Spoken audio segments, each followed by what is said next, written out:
Hello बच्चों, मेरा नाम है मोहित और आपका स्वागत है हमारे यूट्यूब चैनल हिस्ट्री चैंपियन में। तो जैसा कि आप जानते हो, आपका हिस्ट्री ऑफ इंडिया का पेपर होने वाला history of India from beginning up to 1200 BC, मतलब भारत का इतिहास 1200 ईस्वी तक अपन पढ़ते हैं। तो प्राचीन इतिहासों से संबंधित जितने महत्वपूर्ण प्रश्न उनको पढ़ रहे हैं। उसका अगला महत्वपूर्ण प्रश्न है संगम युगीन साहित्य के महत्व पर प्रकाश डालिए तथा संगम काल की सामाजिक एवं आर्थिक अवस्था का वर्णन कीजिए। मतलब संगम युगीन जो साहित्य है उसका क्या महत्व है और संगम काल के में सामाजिक व आर्थिक अवस्था किस प्रकार की हुआ करती थी उसके बारे में अपन विस्तार से पढ़ने वाले हैं। काफी ज्यादा महत्वपूर्ण आपके सामने प्रश्न होने वाला है। आपको क्या करना है, वीडियो को लाइक कर देना है, चैनल को सब्सक्राइब कर देना और अपने दोस्तों को जरूर से शेयर कर देना है। ये जो पीडीएफ जो आपको मैं पढ़ा रहा हूँ ये आपको हमारे टेलीग्राम चैनल पे बिल्कुल मुफ्त में मिल जाएगी। टेलीग्राम चैनल का लिंक डिस्क्रिप्शन में दे रहा हूँ, वहां से जाकर टेलीग्राम चैनल जरूर से ज्वाइन कर लेना। साथ के साथ आपके सामने अन्य वीडियो देखना चाहते हो इस पेपर से संबंधित तो प्लेलिस्ट का लिंक डिस्क्रिप्शन में दे रहा हूँ, वहां से जाकर जरूर से देख लेना। और अगर आप कोई प्रोडक्ट खरीदना चाहते हो फ्लिपकार्ट में मंत्रा से, तो यहाँ पर व्यू प्रोडक्ट वाला ऑप्शन दिखाई दे रहा है, यहाँ पर जाकर क्लिक करके खरीदोगे तो सबसे ज्यादा डिस्काउंट है वो देखने को मिल जाएगा। चलो अब शुरू करते हैं। आपके सामने पहला प्रश्न है संगम काल। संगम काल आपके सामने दक्षिण भारत में खास करके तमिल जो क्षेत्र हुआ करता था वहां पर आपके सामने जो साहित्य है उसकी रचना की गई थी। जैसे आपके सामने भारत में उत्तर भारत में अगर अपन बात करें वैदिक साहित्य में हिंदू जो साहित्य है उसमें रामायण व महाभारत का जो योगदान है, वैसे ही दक्षिण भारत में जो खास करके तमिल क्षेत्र है उसमें संगम साहित्य का बहुत बड़ा क्या महत्व है, योगदान है। इसमें क्या हुआ करता था, संगम साहित्य यहाँ पर तमिल कवि हुआ करते थे, जैसे राजस्थानी कवियों ने मिलकर अपना एक बहुत बड़े साहित्य की रचना की।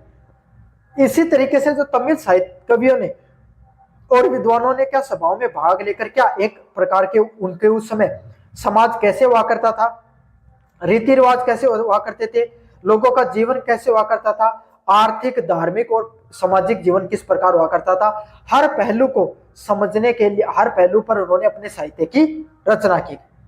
और जब हम इस साहित्य की संगम साहित्य को जब समझते हैं, जैसे भाई राजस्थान की जैसे तमिलनाडु में किस प्रकार के लोग रहते थे उस समय, कैसा खान पान करते थे, कैसा साम्राज्य था, कैसे लोगों का जीवन था, उन सब चीजों के बारे में अगर उस साहित्य को जब पढ़ते हैं तो विस्तार से पता चलता है उस समय दक्षिण भारत के लोगों का जीवन कैसा है उसके बारे में इस साहित्य के माध्यम से अच्छे से पता चलता है।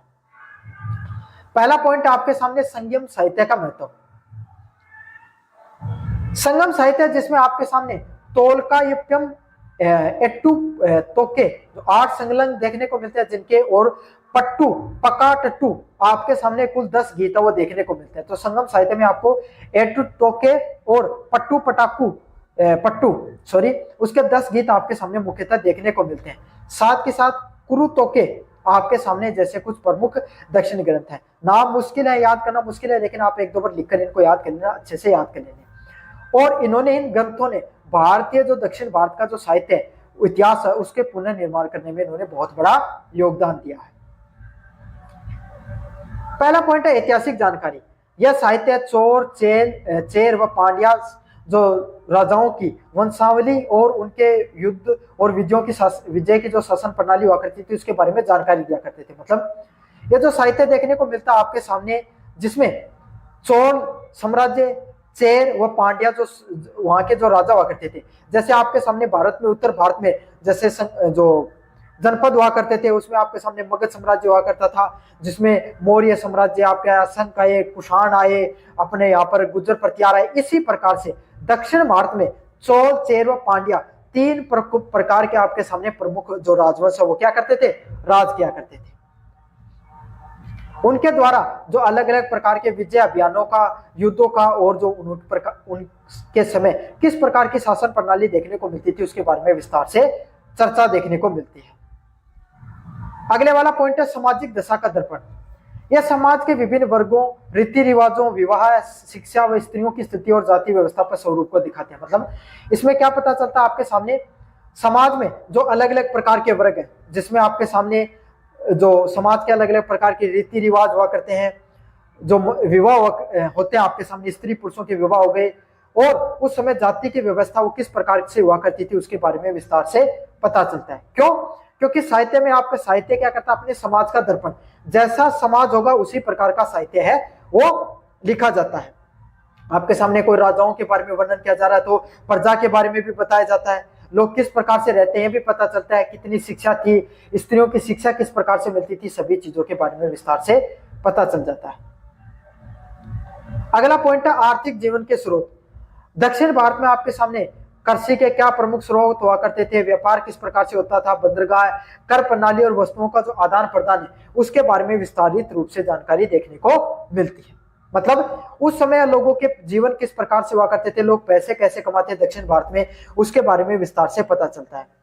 लोग कृषि करते थे तो किस किस प्रकार की कृषि करते थे, कौन सा व्यापार करते थे, कौन सी बंदरगाह और कर प्रणाली के माध्यम से आपके सामने वस्तुओं के आदान प्रदान के बारे में विस्तार से जानकारी मिलती है। अगले वाला पॉइंट आपके सामने सामाजिक जो सांस्कृतिक और धार्मिक पहलू। तत्कालीन धार्मिक विश्वासों, त्योहारों, देवी देवताओं जैसे मुरुगन व तिरुमल जैसे आपके सामने प्रमुख देवी देवताओं के बारे में पता चलता है। मतलब इस साहित्य में यह पता चलता है कि उस समय वहां पर किस प्रकार का धार्मिक रूप से लोग विश्वास करते थे, कौन कौन से त्योहारों को, देवी देवताओं को वो मानते थे। जैसे मुरुगन और तिरुमल आपके सामने जो प्रमुख देवी देवताएं हैं उनका नाम आपके सामने उनके साहित्य में देखने को मिलता है। कला व संगीत व जीवन शैली को समझने में सहायक होती है। मतलब इससे हमें पता चलता है कि उस समय की वहां के लोगों को किस प्रकार से वो संगीत गाया करते थे, कैसे उन लोगों का जीवन हुआ करता था, उसके बारे में भी विस्तार से हमें चीजों के बारे में पता चलता है। क्यों? साहित्य आपको पता है समाज का दर्पण होता है, लोग किस प्रकार का जीवन जीते हैं, किस प्रकार की कला है, किस प्रकार के लोगों का विश्वास है, धार्मिक व सामाजिक रूप से वो सभी चीजें वहां पर आपके सामने पता चल जाती है। साहित्यिक और भाषाई विकास। यह प्राचीन तमिल भाषा के विकास, काव्य रूपों व साहित्यिक शैलियों का सर्वोत्तम उदाहरण है। मतलब संगम साहित्य ने एक पूरी भारत के सामने अन्य क्षेत्रीय भाषाओं के सामने क्या रखा, एक आपके सामने एक विकल्प रखा कि क्षेत्रीय भाषाओं में भी साहित्य की रचना की जा सकती है, उसको पॉपुलर किया जा सकता है और आपके सामने जो तमिल भाषा है उसको आपके सामने पूरी दुनिया में प्रचलित करने पर, तमिल भाषा है उसका विकास करने में आपके सामने बहुत बड़ा योगदान रहा संगम साहित्य का। साथ के जो काव्य के जो अलग अलग रूप हैं और आपके सामने जो साहित्यिक शैलियां हैं उसके प्रमुख उदाहरणों में से एक है। बी वाला संगम काल के अंदर आपके सामने कैसी सामाजिक अवस्था देखने को मिलती थी उसके बारे में अपन विस्तार से पढ़े। पहला पॉइंट आपके सामने वर्ग विभाजन। किस प्रकार का वर्ग विभाजन देखने को मिलता था? संगम मुख्यतः आपके सामने 4 वर्गों में विभाजित था।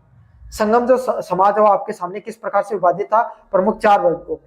प्रमुख था पहला असरर। असरर कौन होते थे? जैसे आपके सामने जो नॉर्थ इंडिया उसमें क्षत्रिय देखने को मिलते थे, हिंदू धर्म में जो क्षत्रिय हुआ करते हैं उन, और जो दक्षिण भारत में उनको असरर के नाम से जाना जाता है, जो शासन करते हैं या फिर योद्धा लोगों को असरर के नाम से जाना जाता था। अगला अंतर। अंतर कौन? जो आपके सामने जो ब्राह्मण हुआ करते थे ना, पुरोहित लोग, जो पुजारी लोग हुआ करते थे, उन लोगों को अंतर के नाम से जाना जाता है। कहां पर? दक्षिण भारत में। अगले वाला पॉइंट आपके सामने वणिगर। जो व्यापारी वर्ग होता था उसको वणिगर के नाम से जाना जाता है। किस नाम से जाना जाता है? वणिगर के नाम से जाना जाता है। जो व्यापारी वर्ग है वहां का उसको वणिगर के नाम से जाना जाता था।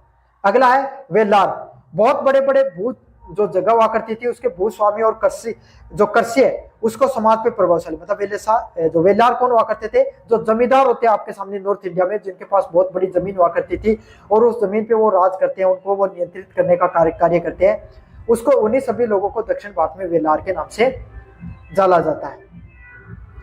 अगला पॉइंट है कोंडिसियार। भूमिहीन, श्रमिक व दास व जिनकी स्थिति निम्न थी। मतलब कोंडिसियार वो थे आपके सामने जो जिनके पास जमीन नहीं हुआ करती थी, जो आपके सामने वेलार के यहाँ पर क्या करते थे? आपके सामने भूमि पर काम करने का कार्य करते थे। भूमिहीन श्रमिक लोगों को केंडिसियार के नाम से जाना जाता है। अगले वाला पॉइंट आपके सामने जाति व्यवस्था। उत्तर भारत जैसी कठोर जाति व्यवस्था नहीं थी, लेकिन ये व्यवसाय व कलीबाई आधार पर अधिक था। मतलब अगर अपन दक्षिण भारत की बात करें ना, तो पहले जाति व्यवस्था इतनी कठोर थी ना आज इतनी जाति व्यवस्था कठोर देखने को मिलती है। लेकिन लोग जिस जिस प्रकार के आपके सामने व्यवसाय करते थे उसी तरीके से उनको अलग अलग ग्रुपों में बांट दिया था। वेलार, जो वणिगर हो गया, कोडिसियार हो गया, अलग अलग प्रकार के जैसे काम वैसे उनमें उनको बांट दिया गया था।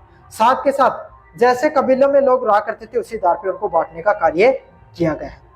साथ के साथ संगम वंश में कुंडी वंश का भी उल्लेख बनता है जो आपके सामने प्रमुख रूप से शासन करता है। अगले वाला पॉइंट है महिलाओं की स्थिति। महिलाओं को सम्मानजनक स्थान प्राप्त था, वे शिक्षा प्राप्त करती थी। मतलब दक्षिण भारत में जब संगम साहित्य की रचना की गई तब वहां पर महिलाओं की स्थिति बहुत अच्छी देखने को मिलती थी और महिला क्या आपके सामने वहां पर शिक्षा प्राप्त करने का भी कार्य करती थी, जिसमें कुछ कवियत्रियों के नाम भी सामने आते हैं, जैसे अवई नाम की कवियत्री है जिसका नाम वहां पर उल्लेख देखने को मिलता है। उस समय वहां पर प्रेम विवाह प्रचलित थे तथा सती प्रथा व पर्दा प्रथा के कुछ उल्लेख मिलते हैं, लेकिन ये व्यापक नहीं थे। अगर अपन विस्तार से देखें तो महिला सशक्तिकरण दक्षिण भारत में बहुत पहले से देखने को मिलता है। संगम साहित्य में प्रेम विवाह देखने को मिले, सती प्रथा व पर्दा प्रथा कहीं कहीं पर देखने को मिली, लेकिन उतना प्रभाव नहीं देखने को मिला जितना दक्षिण भारत में सती प्रथा और पर्दा प्रथा का प्रभाव देखने को मिला आपके सामने। साथ के साथ महिलाएं वो शिक्षा भी प्राप्त किया करती थी। जीवन शैली की बात करें, लोग सादा जीवन जीते थे, लेकिन त्योहार व मनोरंजन जैसे नृत्य, संगीत व शिकार का महत्व भी देखने को मिलता था। अगर अपने विस्तार से समझने का प्रयास करें तो जो दक्षिण भारत में संगम साहित्य लिखा गया तो तमिल में लोग वो आम जीवन जीते थे आपके समय, लेकिन त्योहार व मनोरंजन के समय नृत्य व संगीत व शिकार किया करते थे। कोई त्योहार होता था तो मनोरंजन के लिए क्या करते थे, नृत्य कर लेते थे, संगीत गाते थे आपके सामने और शिकार करने का कार्य किया करते थे। युद्ध आपके सामने सबसे महत्वपूर्ण गतिविधियों में से एक थी, जो वीर गति प्राप्त योद्धाओं को विरक्कल या सौर स्मारक पत्थर पर स्थापित किए जाते थे। मतलब युद्ध है उनका महत्व आपके सामने दक्षिण भारत में भी उतना ही था जितना उत्तर भारत में देखने को मिलता था। अगर कोई व्यक्ति है वो आपके सामने क्या वीर गति को प्राप्त हो जाता, शहीद हो जाता था, उसको विरक्कल क्या किया जाता, आपके सामने शौर्य स्मारक का निर्माण किया जाता था। समझ में आ गया? आज के समय देखने को मिलता है ना अपने अगर कोई आर्मी में शहीद हो जाता तो उनके स्मारक देखने को मिलते हैं, उनको उस दक्षिण भारत में विरक्कल के नाम से जाना जाता है। संगम काल की आर्थिक अवस्था कैसी थी? पहला पॉइंट है कृषि। अर्थव्यवस्था का मुख्य आधार कृषि था, चावल प्रमुख फसल थी। आपके सामने जो अर्थव्यवस्था आपके सामने जो संगम साहित्य के समय वो कैसी थी, कृषि पर ज्यादातर निर्भर करती थी और चावल है वो सबसे मुख्य फसलों में हुआ करती थी। गन्ना, रागी, कपास व काली मिर्च जैसी आपके सामने मुख्य फसलों को उगाया जाता था। मतलब अलग अलग प्रकार की फसलें भी देखने को मिलती थी, जिसमें गन्ना, रागी, कपास व काली मिर्च उनको भी उगाया जाता था। आपके पता है भाई दक्षिण भारत में जो मसाले हैं वो बहुत ज्यादा उगते हैं और उनकी फसलें मुख्यतः देखने को मिलती है। क्यों? क्योंकि सिंचाई के लिए नदियां व वर्षा जल है वो आपके सामने व्यापक स्तर पे मिल जाता है। खूब बरसात होती है, नदियों के माध्यम से, नहरों के माध्यम से सिंचाई आराम से की जा सकती है वहां पर। अगले वाला पॉइंट आपके सामने व्यापार व वाणिज्य। संगम काल एक समृद्ध व्यापारिक काल था। मतलब अगर संगम काल के समझने का प्रयास करें तो एक बहुत ही समृद्धशाली व्यापारिक काल हुआ करता था आपके सामने लोगों के लिए, जहां पर आंतरिक व्यापार के साथ साथ रोमन साम्राज्य, दक्षिण पूर्व एशिया और श्रीलंका के साथ मिलकर व्यापक विदेशी व्यापार हुआ करता था। मतलब संगम काल में एक बहुत बड़ा व्यापारी जो काल देखने को मिलता था, जहां पर क्या हुआ करता था, रोमन साम्राज्य के साथ, रोमन साम्राज्य समझते हैं ना आप, मिस्र वाला साम्राज्य हुआ करता था, उसके साथ व्यापार किया जाता था। और जो दक्षिण में जो एशिया है उसके साथ आपके सामने व्यापार देखने को मिलता था। और ये व्यापार कैसे हुआ करते थे आपके सामने? बंदरगाहों के द्वारा, जिसमें मुजिरस, पुहार, कोरकई, अरी, कामेडू प्रमुख बंदरगाह थे। मतलब ये अलग अलग जगह है, मुजिरस, पुहार, कोरकई व अरी कमांडू जो प्रमुख आपके सामने बंदरगाह देखने को मिलते हैं। किन किन चीजों का निर्यात किया जाता था? काली मिर्च हो गई, मोती, हाथी दांत, मसाले, वस्त्र व रत्न हुआ करते हैं। इन सब जो प्रमुख वस्तुएं करती थी इनका निर्यात है वो किया जाता था। मतलब भारत से दूसरे देशों में क्या इन सब चीजों को बेचा जाता था। भारत में आपको पता मसाले, काली मिर्च खास करके खूब होती थी, मोतियां खूब देखने को मिलते थे समुद्री क्षेत्र में। हमारे यहाँ पे भारत में हाथी खूब हुआ करते हैं, तो हाथी के दांत उनसे आभूषण बनते हैं, उनको भी आपके सामने दूसरे देशों में निर्यात करने का कार्य किया जाता था। आयात की बात करें, रोमन जो सोने के सिक्के देखने को मिलते हैं, डिनारी, जिनको डिनारी के नाम से जाना जाता है। मतलब रोमन शैली के जो सोने के सिक्के यहाँ पर मिलते हैं, शराब, टिन, शीशा व घोड़े के आयात किए जाते थे। मतलब सोने के सिक्के, शराब, टिन धातु व शीशा धातु, इन सब चीजों को क्या किया जाता था, आपके सामने जो विदेशी जो साम्राज्य से क्या आपके सामने भारत में लाया जाता था। बदले में काली मिर्च, हाथी दांत, ये सब चीजें दी जाती थी। मुद्रा की बात करें आपके सामने, रोमन सिक्कों की बड़ी संख्या में प्राप्ति विदेशी व्यापार की समृद्धि को दिखाती है। मतलब रोमन सिक्के हुआ करते थे, उनको बड़ी संख्या में क्या विदेशों से, अगर यहाँ पर संगम साहित्य में आपके सामने उनका उल्लेख मिलता है तो इससे यह पता चलता है कि भाई वहां से हमारे बहुत अच्छे व्यापारिक रिश्ते थे, हम बहुत ज्यादा चीजों को अगर वहां पर व्यापार करेंगे अपनी चीजें वहां पर ज्यादा से ज्यादा बेचेंगे तभी तो हमारे पास धन आएगा। तो इसीलिए पता चलता था कि हमारा व्यापार है वो बहुत ज्यादा मजबूत व सुदृढ़ था। अगले वाला पॉइंट आपके सामने शिल्प उद्योग, बुनाई, धातुक्रम, आभूषण निर्माण जैसे मोती व रत्न का जो निर्माण है वो आपके सामने प्रमुख रूप से देखने को मिलता था। मतलब कपास का उद्योग मुख्यतः देखने को मिलता था, धातुओं का व आभूषणों का जो आपके सामने जो उद्योग है वो देखने को मिलता था। साथ के साथ मर्द भांड मतलब जो मिट्टी के बर्तन हुआ करते थे उसका भी निर्माण यहाँ पर किया जाता था। अरी और सूती वस्त्रों का भी प्रसिद्ध उद्योग देखने को मिलता था। समझ में आ गया? तो हर प्रकार का उद्योग है वो दक्षिण भारत में लगभग आपके सामने देखने को मिलता था। राजस्व की बात करें, राजा की भूमि है उस पर कर लगता था, उसको करे के नाम से जाना जाता था। चुंगी है उसको उल्गू के नाम से, और लूट के माल पे अरई नामक जो कर है वो प्राप्त किया जाता था। तो राजा कितनी फसल उत्पादित होगी उस पर करे नामक कर लगाता था। चुंगी मतलब व्यापार किया जाता है उस पर जो टैक्स लगता था, जीएसटी लगती है, उसको चुंगी के नाम से। और जो लूट के लाए मतलब कोई राजा दूसरे राज्य से अगर किसी चीज को लूट कर लाया तो उसको इरई के नाम से जाना जाता है। वो ये सब आपके सामने कर देखने को मिलते थे। संगम काल अब अपने सामने आपके सामने बहुत ही समृद्धशाली उसका साहित्य रहा, समाज भी बहुत अच्छा था और अर्थव्यवस्था भी साथ के साथ बहुत शानदार देखने को मिलती थी। तो ये आपके सामने संगम साहित्य से संबंधित जितना भी महत्वपूर्ण प्रश्न उसको विस्तार से देखा। कैसा लगा वीडियो जोर से बताना, चैनल को जोर से सब्सक्राइब कर देना। धन्यवाद। हेलो बच्चों, मेरा नाम है मोहित और आपका स्वागत हमारे यूट्यूब चैनल हिस्ट्री चैंपियन में।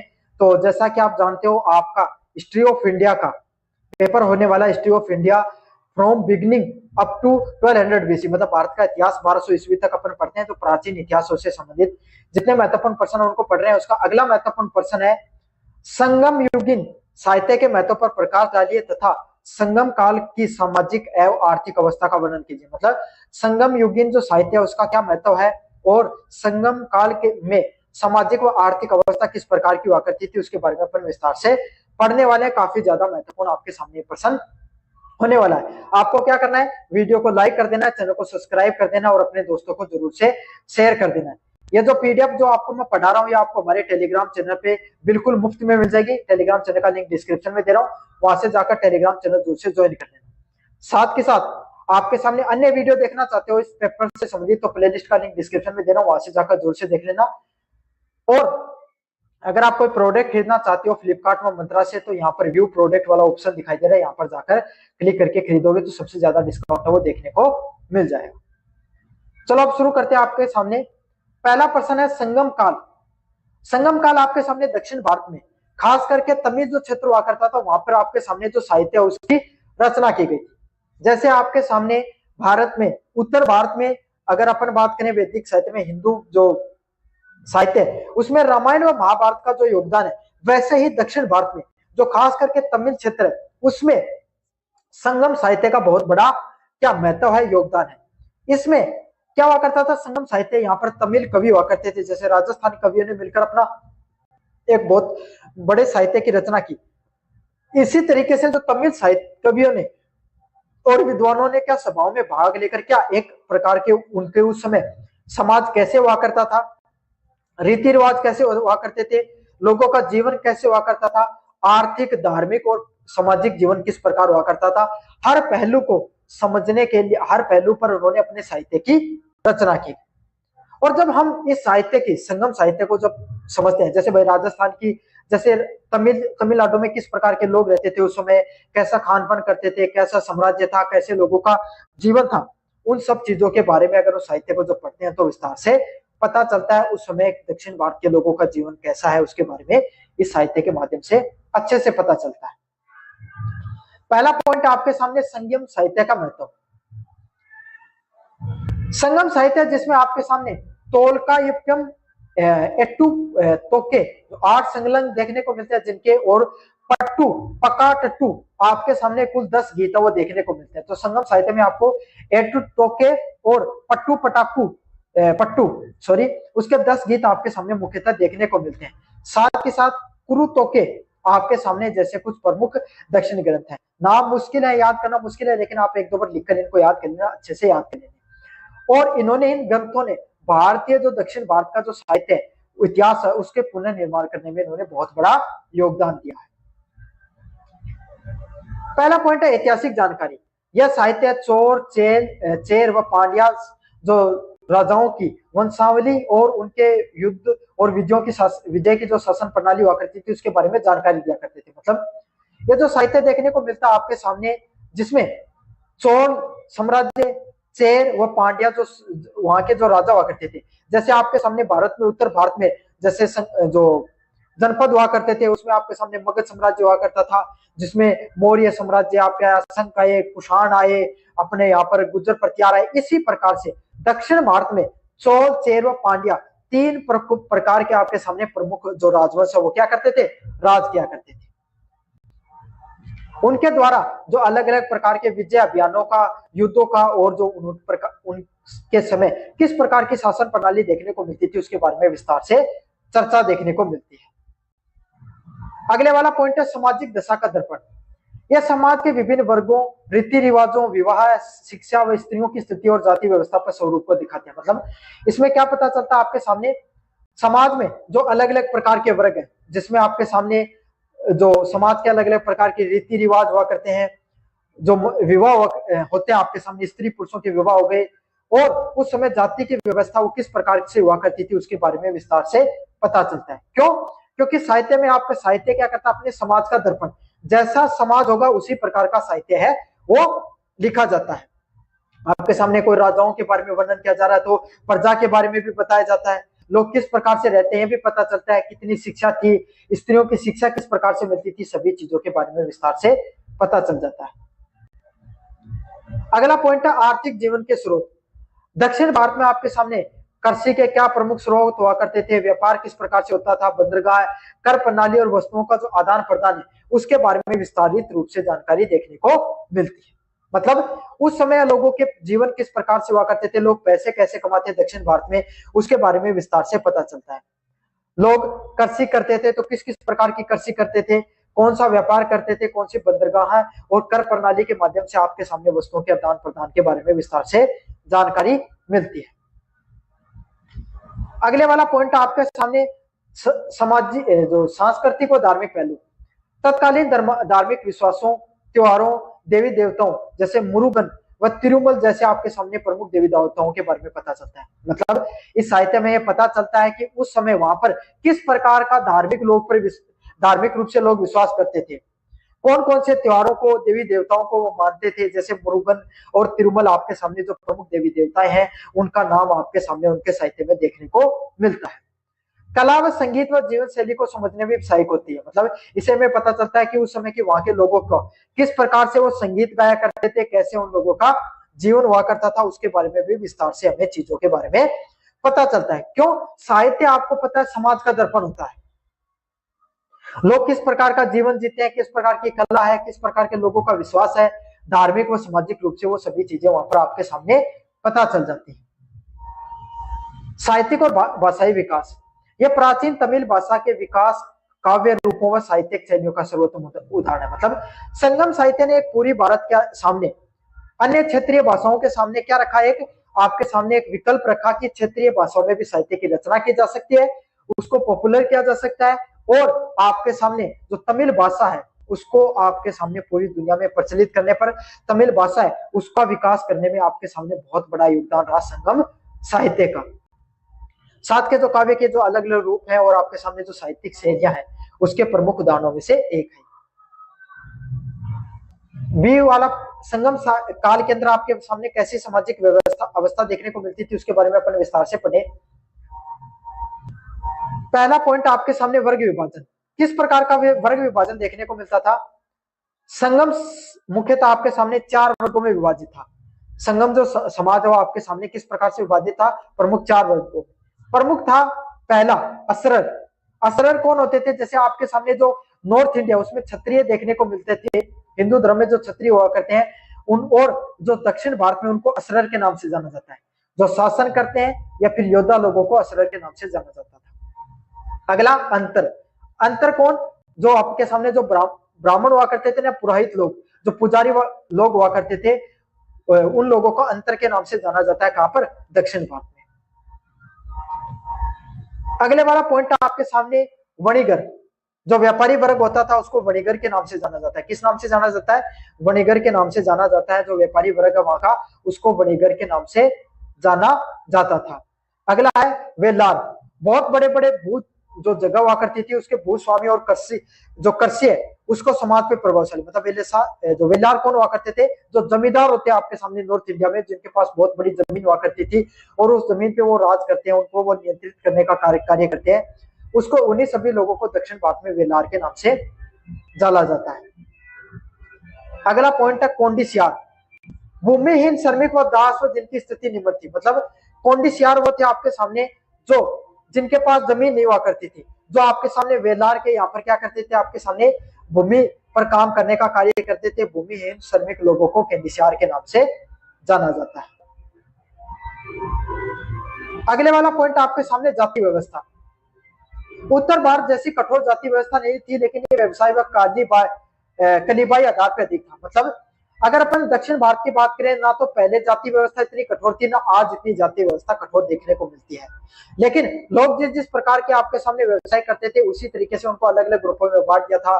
वेलार, जो मणिगर हो गया, कोडिसियार हो गया, अलग अलग प्रकार के जैसे काम वैसे उनमें उनको बांट दिया गया था। साथ के साथ जैसे कबीलों में लोग रहा करते थे उसी आधार पर उनको बांटने का कार्य किया गया। साथ के साथ संगम वंश में कुंडी वंश का भी उल्लेख बनता है जो आपके सामने प्रमुख रूप से शासन करता है। अगले वाला पॉइंट है महिलाओं की स्थिति। महिलाओं को सम्मानजनक स्थान प्राप्त था, वे शिक्षा प्राप्त करती थी। मतलब दक्षिण भारत में जब संगम साहित्य की रचना की गई तब वहां पर महिलाओं की स्थिति बहुत अच्छी देखने को मिलती थी और महिला क्या आपके सामने वहां पर शिक्षा प्राप्त करने का भी कार्य करती थी, जिसमें कुछ कवियत्रियों के नाम भी सामने आते हैं। जैसे अवई नाम की कवियत्री है जिसका नाम वहां पर उल्लेख देखने को मिलता है। उस समय वहां पर प्रेम विवाह प्रचलित थे तथा सती प्रथा व पर्दा प्रथा के कुछ उल्लेख मिलते हैं, लेकिन ये व्यापक नहीं थे। अगर अपन विस्तार से देखें तो महिला सशक्तिकरण दक्षिण भारत में बहुत पहले से देखने को मिलता है। संगम साहित्य में प्रेम विवाह देखने को मिले, सती प्रथा व पर्दा प्रथा कहीं कहीं पर देखने को मिली, लेकिन उतना प्रभाव नहीं देखने को मिला जितना दक्षिण भारत में सती प्रथा और पर्दा प्रथा का प्रभाव देखने को मिला आपके सामने। साथ के साथ महिलाएं वो शिक्षा भी प्राप्त किया करती थी। जीवन शैली की बात करें, लोग सादा जीवन जीते थे, लेकिन त्योहार व मनोरंजन जैसे नृत्य, संगीत व शिकार का महत्व भी देखने को मिलता था। अगर अपने विस्तार से समझने का प्रयास करें तो जो दक्षिण भारत में संगम साहित्य लिखा गया तो तमिल में लोग वो आम जीवन जीते थे आपके समय, लेकिन त्योहार व मनोरंजन के समय नृत्य व संगीत व शिकार किया करते थे। कोई त्योहार होता था तो मनोरंजन के लिए क्या करते थे, नृत्य कर लेते थे, संगीत गाते थे आपके सामने और शिकार करने का कार्य किया करते थे। युद्ध आपके सामने सबसे महत्वपूर्ण गतिविधियों में से एक थी, जो वीर गति प्राप्त योद्धाओं को विरक्कल या शौर्य स्मारक पत्थर पर स्थापित किए जाते थे। मतलब युद्ध है उनका महत्व आपके सामने दक्षिण भारत में भी उतना ही था जितना उत्तर भारत में देखने को मिलता था। अगर कोई व्यक्ति है वो आपके सामने क्या वीर गति को प्राप्त हो जाता, शहीद हो जाता था, उसको विरक्कल क्या किया जाता, आपके सामने शौर्य स्मारक का निर्माण किया जाता था। समझ में आ गया? आपके समय देखने को मिलता है ना अपने अगर कोई आर्मी में शहीद हो जाता तो उनके स्मारक देखने को मिलते हैं, उनको उस दक्षिण भारत में विरक्कल के नाम से जाना जाता है। संगम काल की आर्थिक अवस्था कैसी थी? पहला पॉइंट है कृषि। अर्थव्यवस्था का मुख्य आधार कृषि था, चावल प्रमुख फसल थी। आपके सामने जो अर्थव्यवस्था आपके सामने जो संगम साहित्य के समय वो कैसी थी, कृषि पर ज्यादातर निर्भर करती थी और चावल है वो सबसे मुख्य फसलों में हुआ करती थी। गन्ना, रागी, कपास व काली मिर्च जैसी आपके सामने मुख्य फसलों को उगाया जाता था। मतलब अलग अलग प्रकार की फसलें भी देखने को मिलती थी जिसमें गन्ना, रागी, कपास व काली मिर्च उनको भी उगाया जाता था। आपको पता है भाई दक्षिण भारत में जो मसाले हैं वो बहुत ज्यादा उगते हैं और उनकी फसल मुख्यतः देखने को मिलती है। क्यों? क्योंकि सिंचाई के लिए नदियां व वर्षा जल है वो आपके सामने व्यापक स्तर पे मिल जाता है। खूब बरसात होती है, नदियों के माध्यम से, नहरों के माध्यम से सिंचाई आराम से की जा सकती है वहां पर। अगले वाला पॉइंट आपके सामने व्यापार व वाणिज्य।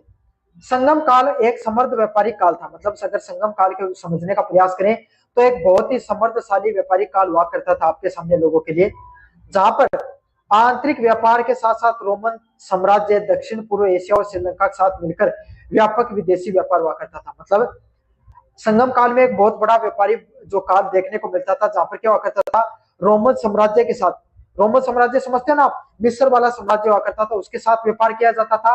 और जो दक्षिण में जो एशिया है उसके साथ आपके सामने व्यापार देखने को मिलता था। और ये व्यापार कैसे हुआ करते थे आपके सामने? बंदरगाहों के द्वारा, जिसमें मुजीरस, पुहार, कोरकई अरी कामेडू प्रमुख बंदरगाह थे, मतलब ये अलग अलग जगह है, मुजीरस, पुहार और कई अरी कमांडो जो प्रमुख आपके सामने बंदरगाह देखने को मिलते हैं। किन किन चीजों का निर्यात किया जाता था? काली मिर्च हो गई, मोती, हाथी दांत, मसाले, वस्त्र व रत्न हुआ करते हैं। इन सब जो प्रमुख वस्तुएं हुआ करती थी, इनका निर्यात है वो किया जाता था। मतलब भारत से दूसरे देशों में क्या इन सब चीजों को बेचा जाता था। भारत में आपको पता मसाले, काली मिर्च खास करके खूब होती थी, मोतिया खूब देखने को मिलते थे समुद्री क्षेत्र में। हमारे यहाँ पे भारत में हाथी खूब हुआ करते हैं, तो हाथी के दांत है उनसे आभूषण बनते हैं, उनको भी आपके सामने दूसरे देशों में निर्यात करने का कार्य किया जाता था। आयात की बात करें, रोमन जो सोने के सिक्के देखने को मिलते हैं, डिनारी, जिनको डिनारी के नाम से जाना जाता है, मतलब रोमन शैली के जो सोने के सिक्के यहाँ पर मिलते हैं, शराब, टिन, शीशा व घोड़े के आयात किए जाते थे। मतलब सोने के सिक्के, शराब, टिन धातु व शीशा धातु, इन सब चीजों को क्या किया जाता था? आपके सामने जो विदेशी जो साम्राज्य से क्या आपके सामने भारत में लाया जाता था, बदले में काली मिर्च, हाथी दांत, ये सब चीजें दी जाती थी।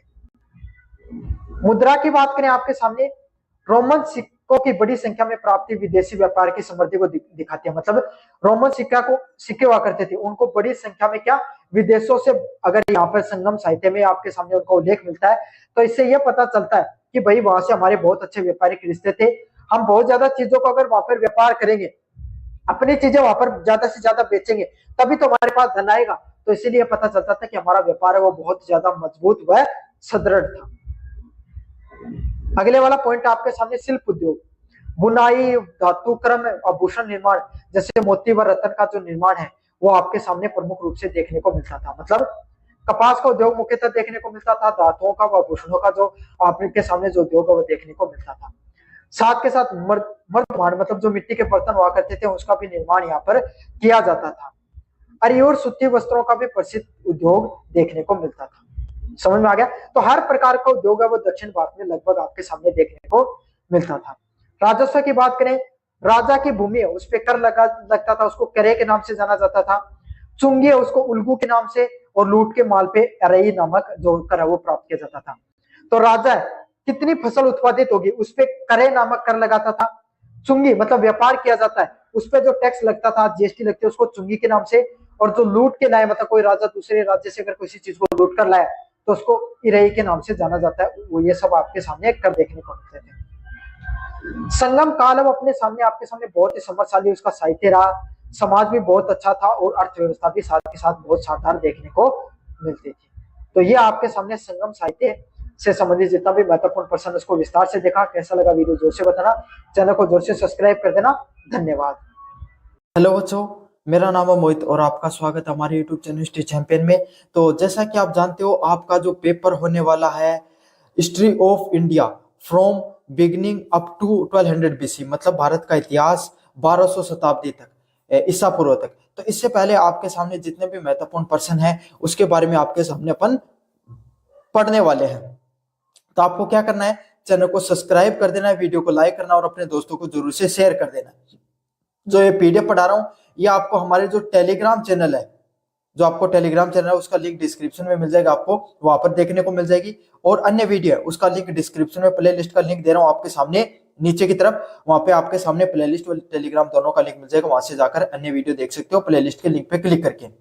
साथ के साथ अगर आप इस व्यू प्रोडक्ट वाले ऑप्शन पे क्लिक करके अगर कोई भी खरीदोगे, किसी भी प्रोडक्ट को अगर आप खरीदते हो व्यू प्रोडक्ट वाले ऑप्शन पे क्लिक करके, या फिर आपके सामने शॉप वाले ऑप्शन पे क्लिक करके, इस कोने में दे रखा आपके सामने जहां पर मैंने लिखा है, तो आपको फ्लिपकार्ट मंत्रा पे सबसे ज्यादा डिस्काउंट देखने को मिलेगा। तो जरूर से जाकर चीजें खरीद लेना जो मैंने टैग कर रखी है, उसके अलावा और कोई चीज वस्तु भी खरीद सकते हो, कुछ भी खरीद सकते हो। मतलब आप जरूरी नहीं कि आप यही खरीदो तभी डिस्काउंट मिलेगा आपके सामने। चलो शुरू करते हैं आपके सामने। कुषाण काल, विशेषकर कनिष्क के शासन काल में भारतीय कला और संस्कृति के विकास में से एक महत्वपूर्ण मोड़ था। मतलब कुषाण काल आपके सामने, आपको पता है कुषाणों का जो वंश है वो आपके सामने मुख्यतः, जिसने आपके सामने कश्मीर या आपके पाकिस्तान जो, उसको भी भारतीय साहित्य का या भारतीय संस्कृति का एक स्वर्णीय युग के रूप में जाना जाता है। वो आपके सामने सबसे महत्वपूर्ण युग था जिसके अंदर भारतीय कला और संस्कृति है उसका चरमो स्तर पर आपके सामने क्या हुआ, विकास हुआ। इसमें भारत जो कुषाण काल होता है उसमें जो कनिष्क का वो सबसे प्रमुख आपके सामने क्या होते हैं, जो सम्राट होते हैं, उनके द्वारा आपके सामने दो प्रमुख जो कलाएं हैं उनको आपको संरक्षण दिया गया, स्थापत्य कलाएं जिनको संरक्षण दिया गया। स्थापत्य कला क्या होता है, जैसे कोई मंदिर निर्माण, कोई भवन निर्माण, कोई आपके सामने कोई मीनार, कुछ भी आप जब कोई भी एक सार्वजनिक कोई चीज का निर्माण करते हो, समझ में आ गया, तो उसमें किस तरीके से उसका निर्माण किया जाता है, उसमें कौन सी कला का उपयोग किया जाता है। तो उसमें दो प्रमुख शैलियां आती हैं आपके सामने। गंधार कला जो रोमन ग्रीक व रोमन शैली है उसको गंधार कला के नाम से जाना जाता है, और भारतीय हमारी स्वदेशी कला थी जिससे आपके सामने जो पुराने प्राचीन या मीनारों का जो निर्माण किया जाता था वो कौन सी थी, मथुरा कला थी। दोनों की दोनों कला को, मतलब विदेशी कला को और हमारी भारतीय स्वदेशी कला को, दोनों को संरक्षित किया गया। यहाँ पर दोनों के दोनों कलाएं हैं, उनका आपके सामने विकास देखने को मिला। कुषाण ने इन शैलियों को संरक्षण देकर भारतीय मूर्ति कला को नई दिशा दी। मतलब जो आपके सामने कुषाण है, इन्होंने क्या किया, इनकी जो ये शैलियां हैं, इन सभी शैलियों को संरक्षण देकर क्या किया, भारतीय मूर्ति कला है इसको एक नई दिशा और दशा देने का इन्होंने कार्य किया। अब दोनों के दोनों जो कलाएं हैं इसके बारे में अपन विस्तार से पढ़ेंगे कि भाई दोनों कलाएं कौन सी है। पहले वाला पॉइंट है इसके अंदर आपके सामने गंधार और मथुरा कला की विशेषताओं की तुलना कीजिए। मतलब गंधार और मथुरा कला है, दोनों के बारे में आप विशेषताओं को पढ़ोगे तो दोनों के बारे में विस्तार से आप पढ़ भी लोगे। समझ में आ गया आपके सामने। तो ये नहीं समझना है कि ये विशेषताएं बता रहा हूं, इसमें आपके सामने परिभाषा भी हो जाएगी, इसमें आपके सामने इसके प्रमुख पॉइंट भी हो जाएंगे। अगर पर्टिकुलर गंधार व मथुरा कला से प्रश्न आता है तो यहां से आप आराम से कर सकते हो इसको। समझ में आ गया आपको आपके सामने अच्छे से। क्षेत्र की बात करें, गंधार व मथुरा कला कहां पर देखने को मिलती थी, तो उत्तर पश्चिमी भारत में आपके सामने, मतलब आपका जो उत्तरी भारत है और उसका पश्चिमी क्षेत्र है, जैसे आधुनिक पाकिस्तान, अफगानिस्तान, और गंदावर वाले क्षेत्र में जैसे पेशावर, तक्षशिला व बामियान जो क्षेत्र हुआ करता था, वहां पर मुख्यतः आपके सामने क्या देखने को मिलती थी, गंधार कला देखने को मिलती थी। भाई हमारी खुद की कला नहीं, ये विदेशी कला है जो बाहरी मुस्लिम आक्रांता या फिर अन्य जो लोग है, ग्रीक रोमन कला है, उनके द्वारा इस कला को यहाँ पर निर्माण, जो भवन निर्माण में यूज किया गया या फिर मंदिरों के निर्माण में इसको यूज किया गया। तो ये प्रमुखता आपके सामने उत्तर भारत में सबसे ज्यादा क्या रही, पॉपुलर रही, और खास करके पाकिस्तान, अफगानिस्तान और आपके सामने वो वाला क्षेत्र है, उस क्षेत्र में आज के समय वर्तमान पाकिस्तान और अफगानिस्तान वाला क्षेत्र, उसके अंदर ये मुख्यतः फेमस होती है, जिसमें जो गंधार क्षेत्र है उसमें इस कला को उत्पत्ति मानी जाती है, इसलिए इसका नाम क्या रख दिया गया, गंधार कला के नाम से रख दिया गया। समझ में आ गया। अब उत्पत्ति की बात करें, मथुरा कला कहां से जो उसकी उत्पत्ति कहां से देखने को मिलती है, उत्तर भारत में आपके सामने मथुरा के अंदर कौशाम्बी और सारनाथ जगह है। मतलब उत्तर भारत के अंदर आपके सामने मथुरा और कौशाम्बी जो नामक जगह है सारनाथ के अंदर, वहां पे मथुरा कला क्या है, आपके सामने मथुरा कला है उसका उद्भव देखने को मिलता है। अगर अपन बात करें इसके प्रमुख अन्य केंद्रों की, तो इसके मथुरा है वो इसका सबसे प्रमुख केंद्रों में से एक केंद्र हुआ करता था। कौन सा इसका सबसे महत्वपूर्ण प्रमुख केंद्र, मथुरा है वो इसका सबसे प्रमुख केंद्र हुआ करता है। जैसा कि नाम है, जहां से आपके सामने क्या उत्पत्ति हुई वहीं से इसका नाम रख दिया गया मथुरा कला। और जैसा कि आपको नाम पता चलता है, जो मथुरा है आपके सामने वो यूपी में पड़ता है, तो उसके आसपास का जो क्षेत्र है मथुरा, कौशाम्बी, सारनाथ वाला क्षेत्र है, यूपी बिहार आपके सामने मुख्यतः उत्तर भारत का कश्मीर, हिमाचल जैसे क्षेत्र में इसका व्यापक रूप से, राजस्थान हो गया, मध्य प्रदेश हो गया, इसमें इसका मुख्य रूप से प्रभाव देखने को मिलता है। प्रेरणा की बात करें, कहां से आपके सामने जो गंधार कला उसकी प्रेरणा ली गई, कहां से ली गई, ग्रीक व रोमन शैली से। ग्रीक और रोमन प्रभाव इसमें देखने को मिलता है आपके सामने मुख्यतः। कौन सा, जो ग्रीक सभ्यता थी, ग्रीस की सभ्यता और रोमन सभ्यता है, उसमें जिस तरीके से कला का उपयोग किया जाता है वहीं पर वही कला इसमें यहाँ पर यूज की जाती है, जिसमें भारतीय व यूनानी रोमन कला का मिश्रण देखने को मिलता है। मतलब यूनान के लोगों के द्वारा, रोमन लोगों के द्वारा जिस तरीके से आपके सामने जो मीनारों का, मंदिरों का निर्माण किया जाता था, उसी कला में भारत में भी उपयोग करा है, लेकिन उसमें कुछ स्वदेशी आपके सामने टच जोड़ दिया जाता है। अगले वाला पॉइंट है इसमें से आपके सामने स्वदेशी भारतीय शैली, स्थानीय परंपराओं के प्रतीकों से प्रेरित है। मतलब इसमें आपके सामने जो स्थानीय परंपराओं और प्रतीकों को इसमें मुख्यतः क्या किया गया, उपयोग किया गया है। स्वदेशी भारतीय शैली इसके अंदर दिखाई पड़ती है आपके सामने। सामग्री की बात करें, आपके सामने किस तरीके से उपयोग किया जाता है, भाई जो सॉरी एक पॉइंट जो छूट गया, इसको अच्छे से और डिटेल से बता दूं। मथुरा कला है आपकी स्थानीय कला है, जब गंधार कला है तो विदेशी कला है, तो ग्रीक रोमन कला से इसको प्रभावित है। मथुरा कला हमारी स्वदेशी भारतीय कला है। पहले भारत में जिस तरीके से आपके सामने जो भवनों का निर्माण होता था, उसी के आधार पे आपके सामने जिस कला पे उपयोग किया जाता है उसको मथुरा कला के नाम से जाना जाता है। सामग्री की बात करें, अत्यंत नीला भूरा सलेटी पत्थर, कभी कभी प्लास्टर का भी उपयोग किया जाता है। मतलब नीला भूरा पत्थर आपको देखने को मिलेगा, सलेटी कलर का पत्थर इसमें देखने को मिलेगा, और कभी कभी इस पे प्लास्टर भी कर लिया जाता था। हमारी मथुरा कला वो किस चीज पे दिखाई पड़ती है आपके सामने? लाल बालू बलुआ पत्थर। मथुरा यूपी का क्षेत्र है। यूपी किस चीज के लिए प्रसिद्ध है? यूपी मतलब कानपुर, मथुरा कानपुर ऐसे जोड़ लो उसको, पान के लिए। और पान का रंग कैसा होता है? लाल होता है। तो उसी ट्रिक से याद कर लो कि लाल बलुआ पत्थर है, उसका उपयोग किया जाता है। समझ में आ गया आपके सामने? और आपके सामने जो ग्रीक रोमन शैली है उसमें कौन सा? नीला व भूरा स्लेटी कलर है, उसको यूज किया जाता था। अगले वाला पॉइंट है भगवान बुद्ध की प्रतिमाएं। बाहरी यथार्थवाद पे अधिक बल रहा। बुद्ध को यूनानी देवता अपोलो के समान चित्रित किया गया। मतलब आपके सामने इसमें क्या रहा? बाहरी यथार्थवाद, मतलब बाहरी लोग ग्रीक रोमन है तो कहीं ना कहीं उन लोगों की संस्कृति का भी उसमें प्रभाव देखने को मिलेगा। तो यही चीज इसमें देखने को मिलती है। बाहरी लोगों के जो यथार्थवाद है वो उससे जुड़ाव देखने को मिलता है। भगवान बुद्ध है उसको जो यूनानी देवता है अपोलो, उसके समान उसको दिखाने का प्रयास किया गया है। उसके समान सारी की सारी चीजों को बताया गया है। समझ में आ गया आपके सामने? आध्यात्मिक यथार्थवाद। महात्मा बुद्ध को यौगिक या आध्यात्मिक नेता के रूप में चित्रित किया गया। मतलब महात्मा बुद्ध उसको किस रूप में दिखाया गया है? जो अपनी स्वदेशी कला मथुरा कला, उसमें एक योगी और आध्यात्मिक नेता के रूप में दिखाया गया, मतलब आध्यात्मिक व्यक्ति के रूप में दिखाया गया। क्यों? क्योंकि हमारे भारत में प्राचीन कला में जो योगी है या फिर आपके सामने योग का बड़ा महत्व रहता था। ऋषि मुनि हमारे बहुत प्राचीन समय से हैं, तो उसी रूप में हम कल्पना कर सकते हैं, उसी रूप में अपने को क्या कर सकते हैं? कोई भी व्यक्ति तो उसकी रचना कर सकते हैं। और वास्तविकता में महात्मा बुद्ध एक प्रकार के जो ध्यान और योगी के रूप में ही थे भी। समझ में आ गया आपके सामने? तो मथुरा कला में अपोलो जो उनका देवता है उसके रूप में दिखाने का प्रयास किया महात्मा बुद्ध को, और यहां पर इन्होंने किस रूप में दिखाया है? योगी के रूप में दिखाया। शरीर चित्रण की बात करें, मांसल शरीर, मांसपेशियां स्पष्ट, वस्त्रों की तरह स्पष्ट पारदर्शी जैसे शरीर दिखता है। मतलब सीधी सीधी बात यही है आपके सामने, जो शरीर है उसमें मांसपेशियां स्पष्ट रूप से दिखाई देती हैं और शरीर है उसको अच्छे से दिखाया जाता है। घुंघराले बाल, मूछें वगैरह इसमें क्या है? दिखाई पड़ती हैं।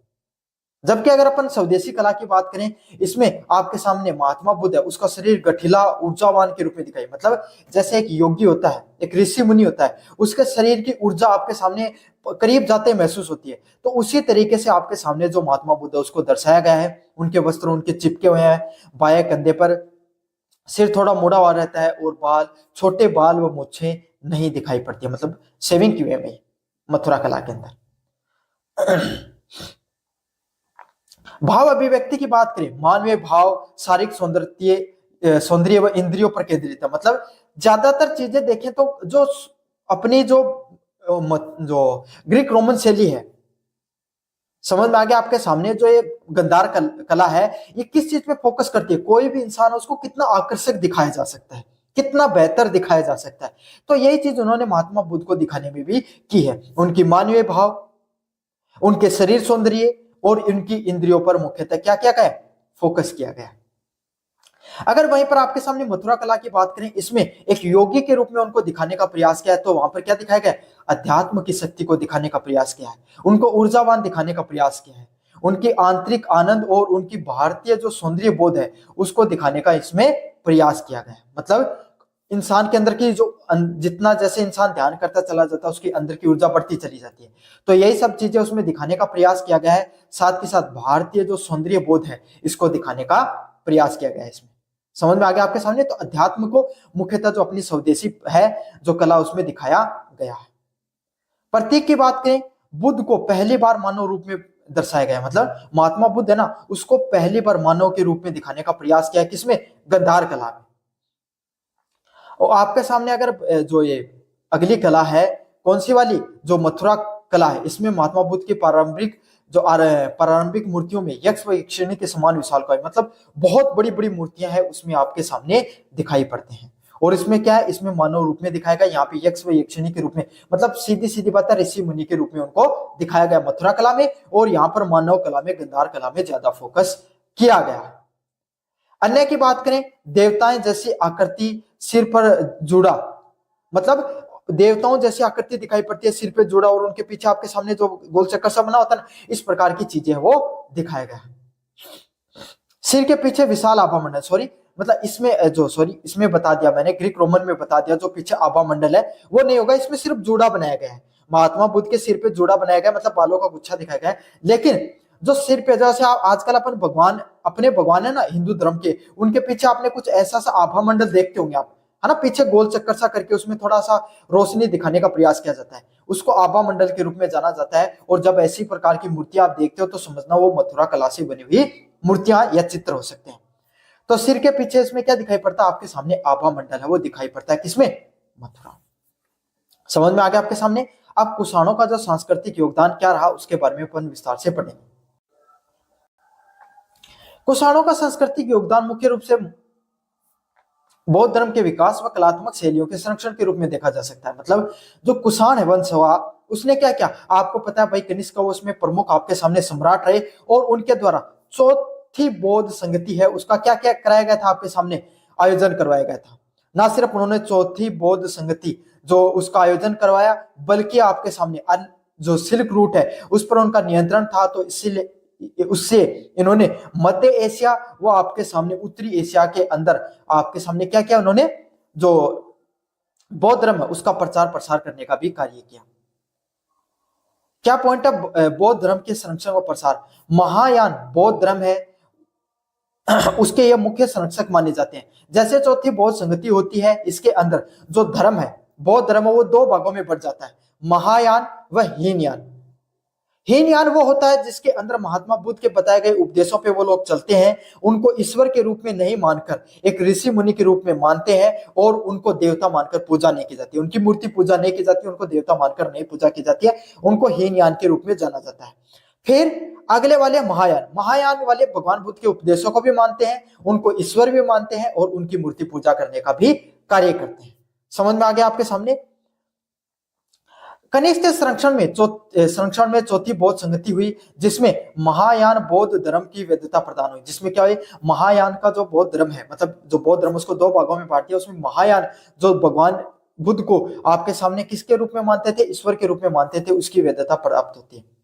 इन्होंने बुद्ध को देवता मानकर उनकी पूजा शुरू की, जिससे आम लोगों के लिए बौद्ध धर्म है वो अधिक सुलभ हो गया, जिससे क्या आपके सामने बौद्ध धर्म है वो और लोग आपके सामने ज्यादा से ज्यादा मानने लगे। क्यों, जो हिंदू धर्म के ज्यादा वही लोग थे जो जिनको देवताओं की पूजा करने के आपके सामने क्या, जो उनके पूर्वजों से जो प्रकृति चली आ रही थी, उन्हीं सब चीजों से लोग प्रभावित हुए, और उन्होंने भी क्या किया, आपके सामने देवता मानकर पूजना शुरू कर दिया। और इससे क्या, महात्मा बुद्ध है और यह बौद्ध धर्म है वो आपके सामने और अधिक सुलभ और सरल हो गया।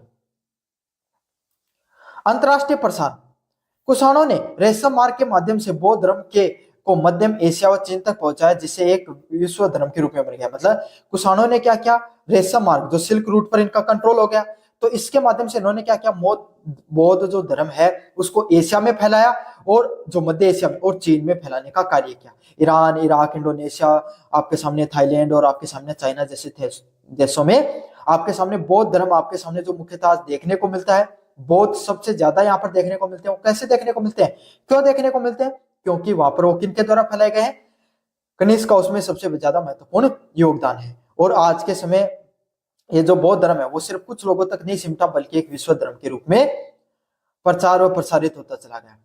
अगला है स्तूप और विहार।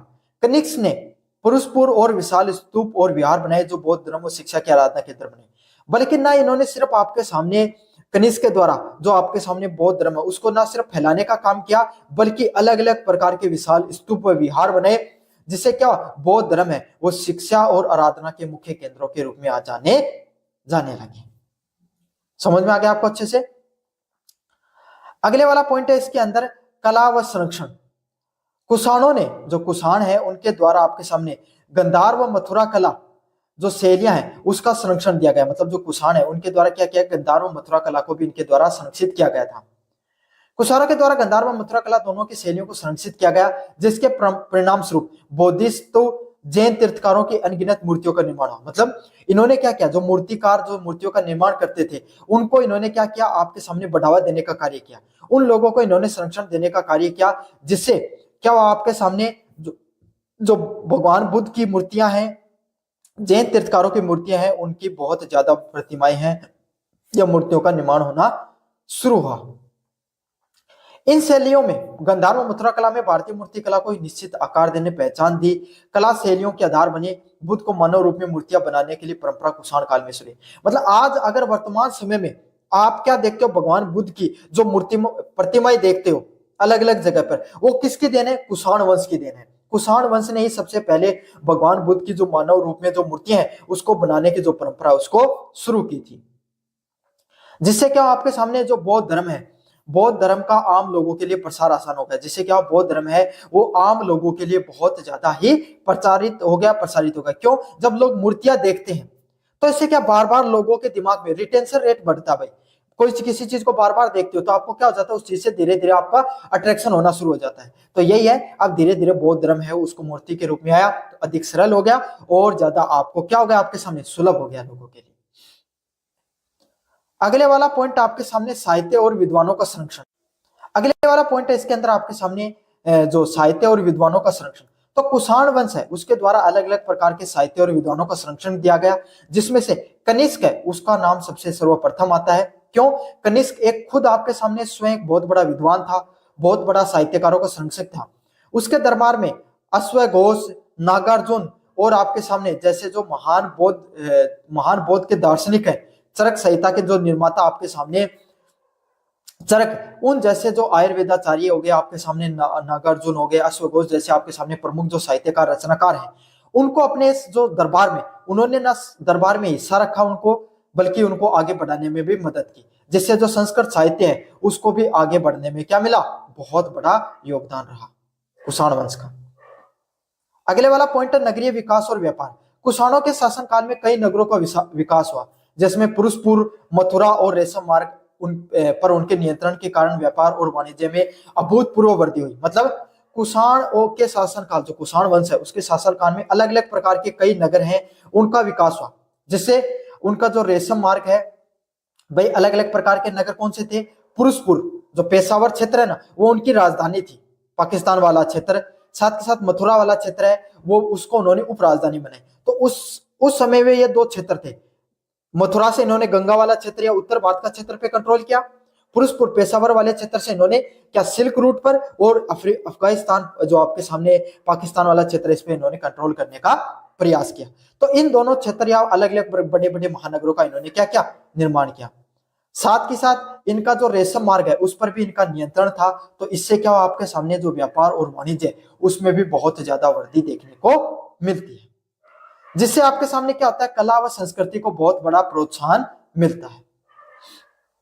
कुल मिला के आपके सामने बात करें, कुषाणों को राजनीतिक रूप से विशाल साम्राज्य स्थापित किया, लेकिन उनका सबसे बड़ा स्थायी प्रभाव वो सांस्कृतिक क्षेत्र में था, विशेषकर बौद्ध धर्म के विकास व गंधर्व व मथुरा कला में था। मतलब अगर अपन बात करें कुषाण वंश की, तो कुषाण वंश ने बहुत बड़ा अपना साम्राज्य विस्तारवादी नीति के तहत काम किया और बहुत बड़े साम्राज्य का निर्माण किया।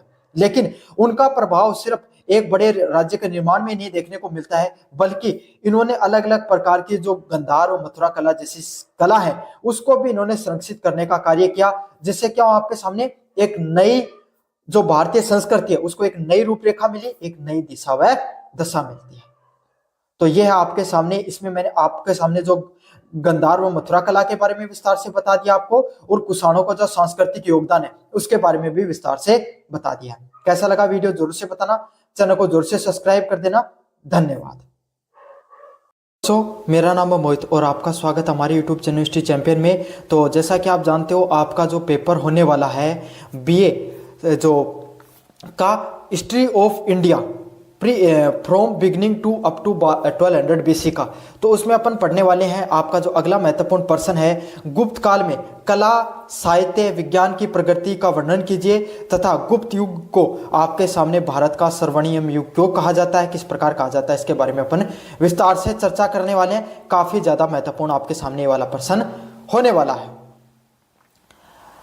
अगर आप इसको शुरू करें आपके सामने, इससे पहले आपके सामने जो मैं ये पीडीएफ आपको पढ़ा रहा हूँ, या आपको जैसे चैनल को सब्सक्राइब करोगे नीचे की तरफ आपको सबसे पहले चैनल को सब्सक्राइब करना है। जैसे सब्सक्राइब करोगे नीचे डिस्क्रिप्शन में टेलीग्राम का चैनल का लिंक दे रखा है, वहाँ पे जाके टेलीग्राम चैनल पे फ्री में अपलोड में ये पीडीएफ आपको फ्री में मिल जाएगी। लेकिन पहले आपको चैनल को सब्सक्राइब करोगे तब आपको देखने को मिलेगी।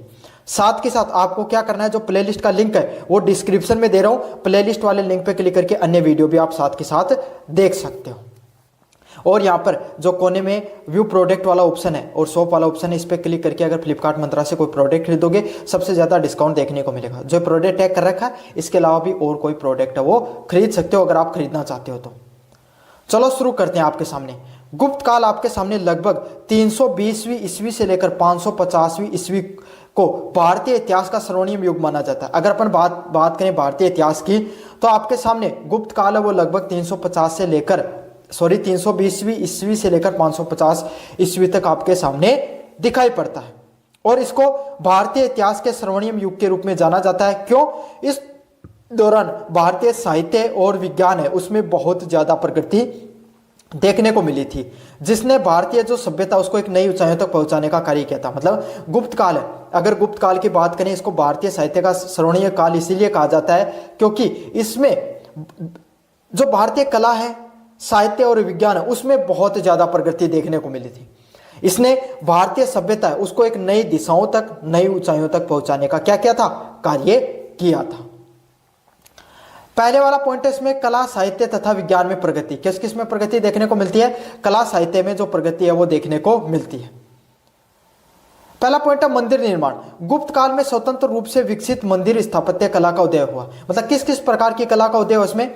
गुप्त काल में जो स्वतंत्र मंदिरों का निर्माण होना शुरू हुआ, जिसमें आपके सामने जो विकसित मंदिर स्थापत्य कला है, जिसमें ईंटों और पत्थरों से निर्मित मंदिरों में गर्भगृह, मंडप और शिखर का विकास देखने को मिला। जिसमें क्या आपके सामने ईंट और आपके सामने पत्थर है, उससे निर्माण आपके सामने क्या हुआ, गर्भगृह। मतलब जो आपके सामने मंदिर का, जहाँ पे मंदिर के अंदर जाने की जो जगह होती है उसको गर्भगृह के नाम से जाना जाता है, उसका निर्माण हुआ। मंडप और शिखर है उसका विकास देखने को मिला। समझ में आ गया आपके सामने? तो मंदिरों के जो स्थापत्य कला है उसके अंदर जो अलग अलग चीजों की बात करूं मैं आपके सामने, गर्भगृह जैसे जो आपके सामने जो ये आपका ये मंदिर होता है, इसके अंदर मान लो ये टेंपल है तो इसके बीच में जगह इसको गर्भगृह बोला जाता है। शिखर जो ऊंचाई वाली चीजें होती है उसको शिखर बोला जाता है, पूजा पाठ वाला जगह मंडप बोला जाता है। तो इन सब चीजों का विकास है पहली बार कब देखने को मिला? जब आपके सामने क्या हुआ, गुप्त वंश वो राज करने के लिए आता है, जिसमें इन्होंने अपने समय में अलग अलग प्रकार के मंदिरों का निर्माण किया। देवगढ़ का दशावतार मंदिर, भीतरी गांव का ईंटों का मंदिर और तिगवा गांव का विष्णु मंदिर है वो इसका उत्कृष्ट उदाहरण है। मतलब इन्होंने अलग अलग प्रकार के मंदिरों का निर्माण किया, जिसमें दशावतार मंदिर हो गया, भीतरी गांव का ईंटों का मंदिर हो गया और तिगवा का विष्णु मंदिर है वो इसके प्रमुख उदाहरणों में से एक है। अगले वाला पॉइंट है मूर्ति कला। इन्होंने बुद्ध, देवी देवताओं, विष्णु, शिव, दुर्गा और आपके सामने सुंदर और भावपूर्ण मूर्तियों का निर्माण करना शुरू किया। मतलब इन्होंने क्या किया, आपके सामने भगवान बुद्ध हो गए, हिंदू देवी देवता जैसे विष्णु, शिव, दुर्गा की जो सुंदर व भावपूर्ण जो मूर्तियां हैं उसका इन्होंने धीरे धीरे क्या किया, मूर्तियों का निर्माण करना शुरू किया। इनके कार्यकाल में इन प्रकार की जो मूर्तियां होती हैं उनमें उनके भाव दिखाने शुरू करने लगे। समझ में आ गया आपके सामने? सारनाथ में भगवान बुद्ध की मूर्तियां इनके गुप्त वंश में देखने को मिली।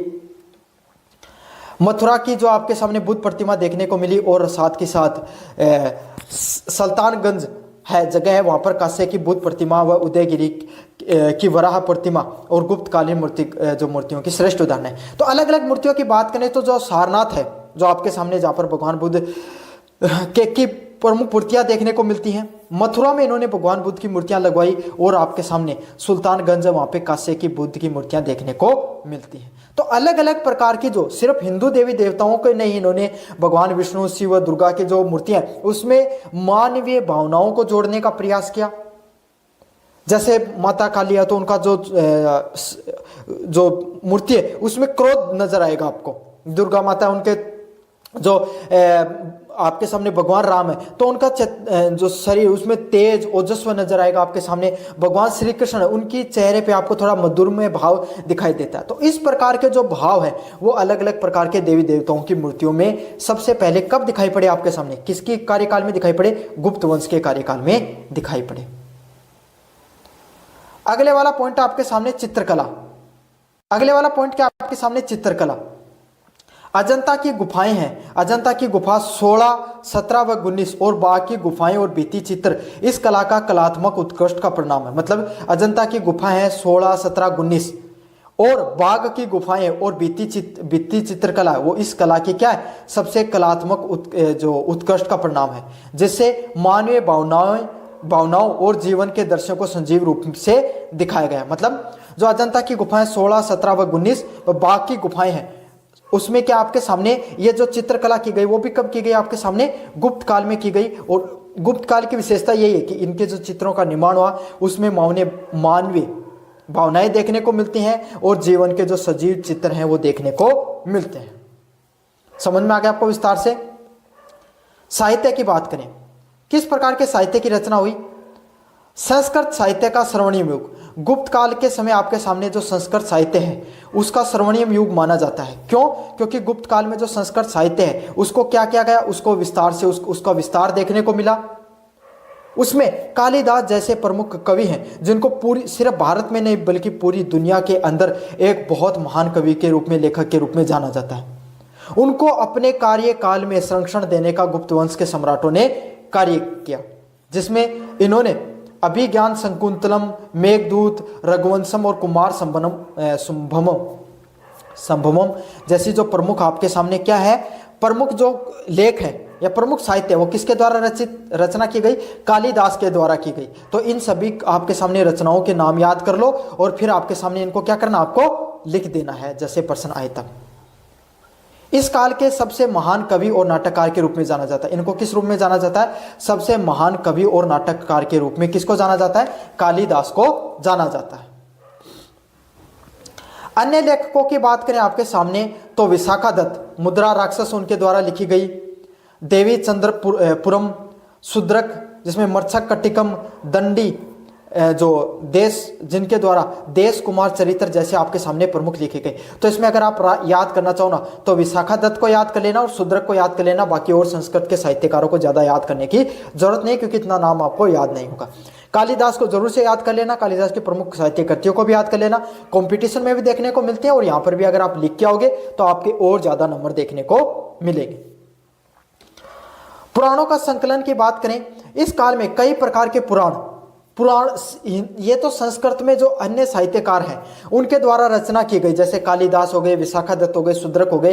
ये कुछ प्रमुख संस्कृत के साहित्यकार थे जिन्होंने वर्तमान गुप्त वंश के समय किस प्रकार का राजवंश हुआ करता था, कैसा उनका कार्यकाल हुआ करता था, उन सब चीजों के बारे में उन्होंने बताया। लेकिन हिंदू सभ्यता में जो पुराणों का महत्व, उन अलग अलग प्रकार के जो पुराण हैं उनको भी कहां से उनका भी क्या हुआ? विकास हुआ गुप्त वंश के अंदर, जिसमें मत्स्य पुराण, वायु पुराण व विष्णु पुराण जैसे जो पुराण हैं उनको अंतिम रूप देने का कार्य किया। आपको पता है भारतीय जो हिंदू सभ्यता है उसमें पुराणों का बहुत ज्यादा महत्व है। समझ में आ गया? तो इन सभी पुराणों को आपके सामने एक जो अंतिम रूप देने का या इनको पूरा करने का कार्य किस काल में हुआ? गुप्त वंश के द्वारा हुआ। गुप्त वंश के द्वारा के समय जो लेखक उनके द्वारा हुआ।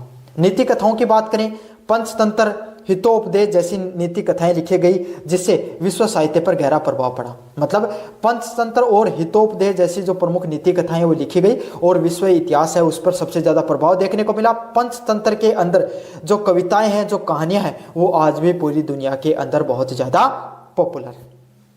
समझ में आ गया आपको विस्तार से? अगले वाला प्रश्न आपके सामने विज्ञान और प्रौद्योगिकी से संबंधित प्रश्न है। विज्ञान और प्रौद्योगिकी की बात करें उसमें क्या दिखाई पड़ता है? गणित और खगोल विज्ञान। इसमें ना सिर्फ इन्होंने साहित्यकारों को, ना सिर्फ इन्होंने साहित्य जो स्थापत्य कला को संरक्षित करने का कार्य किया गुप्त वंश में, गुप्त वंश के द्वारा जो अनेक प्रकार के वैज्ञानिक थे उनको भी क्या किया? अपने कार्यकाल के अंदर इन्होंने संरक्षण देने का कार्य किया। उनके जो आपके सामने जो प्रमुख जो सिद्धांत है उनको पूरी दुनिया के सामने रखने के लिए उनको पैसे के माध्यम से क्या देने के लिए, सहायता देने का इन्होंने कार्य किया। जिसमें आपके सामने गुप्त वंश के समय ही आर्यभट्ट है, जिनके द्वारा सूर्य का सिद्धांत दिया गया। आर्यभट्टम ने सूर्य का सिद्धांत दिया। दशमलव प्रणाली है और पाई का जो मान है उसकी मानों की खोज की गई। किसके द्वारा? आपके सामने जो प्रमुख रूप से आपके सामने गुप्त वंश के द्वारा ही की गई, गुप्त वंश के राजवंशों में हुई। तो आर्यभट्ट ने सूर्य का सिद्धांत दिया और पाई की खोज वो किसके द्वारा की गई थी? आर्यभट्ट के द्वारा ही की गई थी। और वो किसके समय थे? गुप्त वंश के द्वारा के समय ही थे।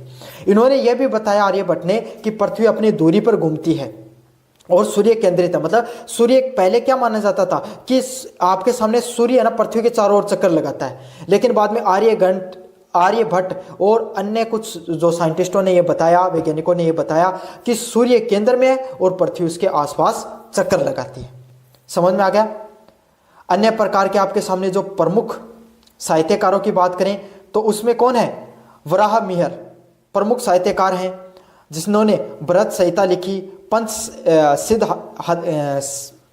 धातिका लिखी गई और खगोल विज्ञान से संबंधित इन्होंने बहुत महत्वपूर्ण कार्य किए। तो वराह मिहिर है, इनके द्वारा क्या आपके सामने विज्ञान पे बहुत से कार्य किए, ज्योतिष विज्ञान के बारे में बताया और मौसम विज्ञान है उसके बारे में बहुत सी चीज़ों के बारे में विस्तार से बताया।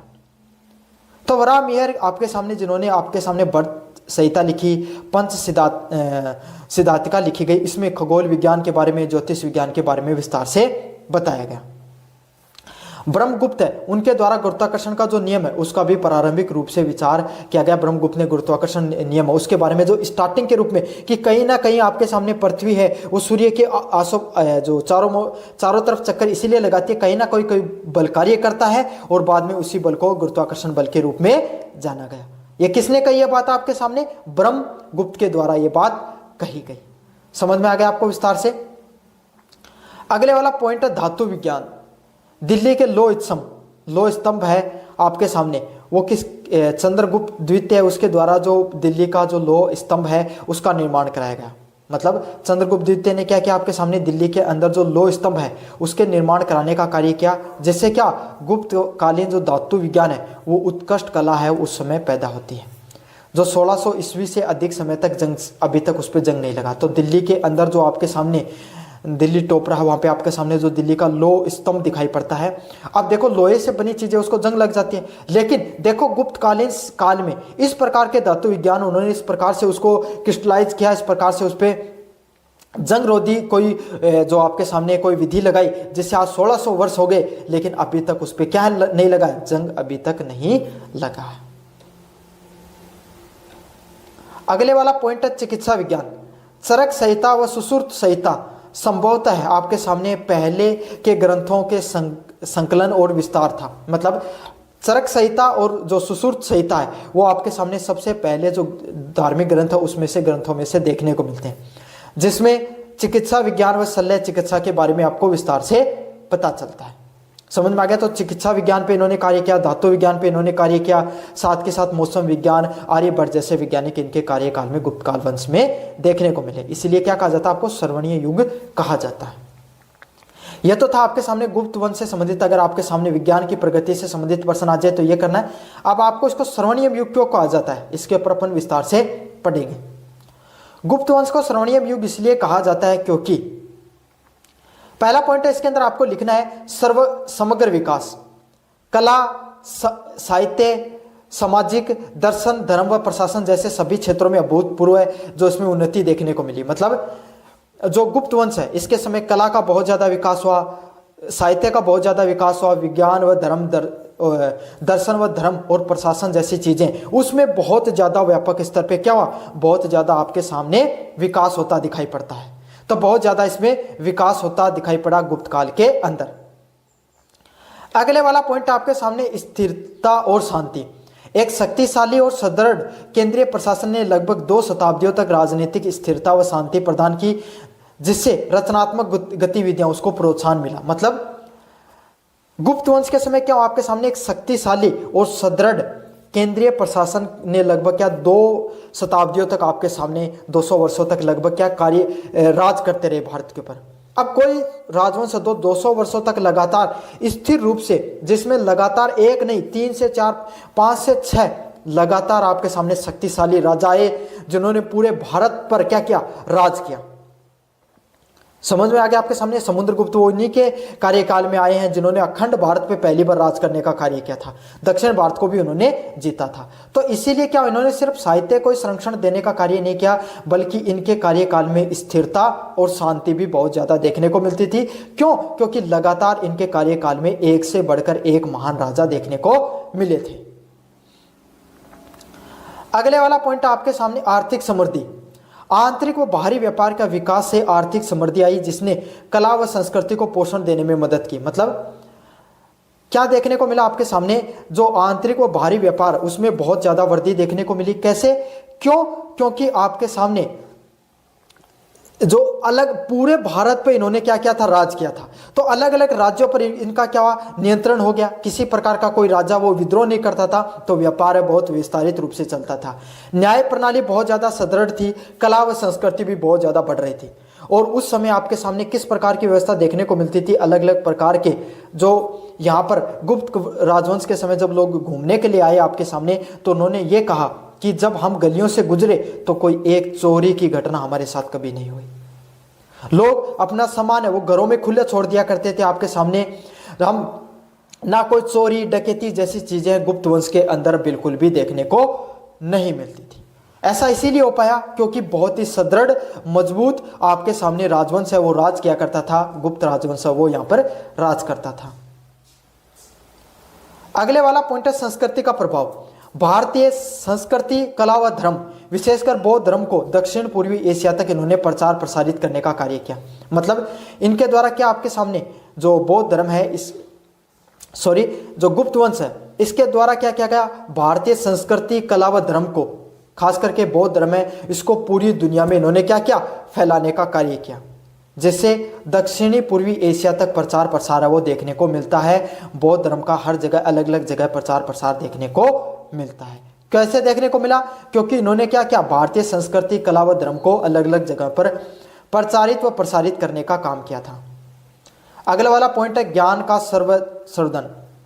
गणित, खगोल विज्ञान, धातु विज्ञान जैसे क्षेत्रों में मौलिक शोध ने क्या किया, विश्व को मूल्यवान ज्ञान दिया। मतलब गणित और आपके सामने खगोल विज्ञान जैसे जो प्रमुख विज्ञान है, इनके जो शोध हुए, इससे क्या पूरी दुनिया के अंदर क्या देखने को मिला आपके सामने, पूरी दुनिया के अंदर जो इस शोध है, जो इनके द्वारा जो रिसर्च की गई इनके लोगों के द्वारा, कालिदास जैसे प्रमुख साहित्यकार रहे, आर्यभट्ट जैसे प्रमुख वैज्ञानिक रहे, चरक संहिता लिखने वाले चरक जैसे प्रमुख आयुर्वेद के ज्ञाता रहे। तो इस प्रकार के सिर्फ एक क्षेत्र में ही नहीं, अलग अलग प्रकार के क्षेत्रों में आपके सामने इनकी महानता दिखाई पड़ती है। समृद्धशाली इनका राज्य था, न्याय प्रणाली इतनी सुदृढ़ थी, कोई चोरी जैसी चीजें नहीं देखने को मिलती थी। इनके द्वारा महात्मा बुद्ध है या आपके सामने बौद्ध व हिंदू धर्म को, दो बड़े धर्मों को इन्होंने एक साथ चलने का प्रयास चलाया, और दोनों के दोनों धर्मों में किसी प्रकार का कोई विघटन नहीं देखने को मिला। उस समय की मूर्ति कला को, स्थापत्य कला को अपने अलग स्तर पर लेकर चले गए। कालिदास, विशाखा दत्त जैसे प्रमुख आपके सामने साहित्यकार है वो इनके जो कार्यकाल में पनपे।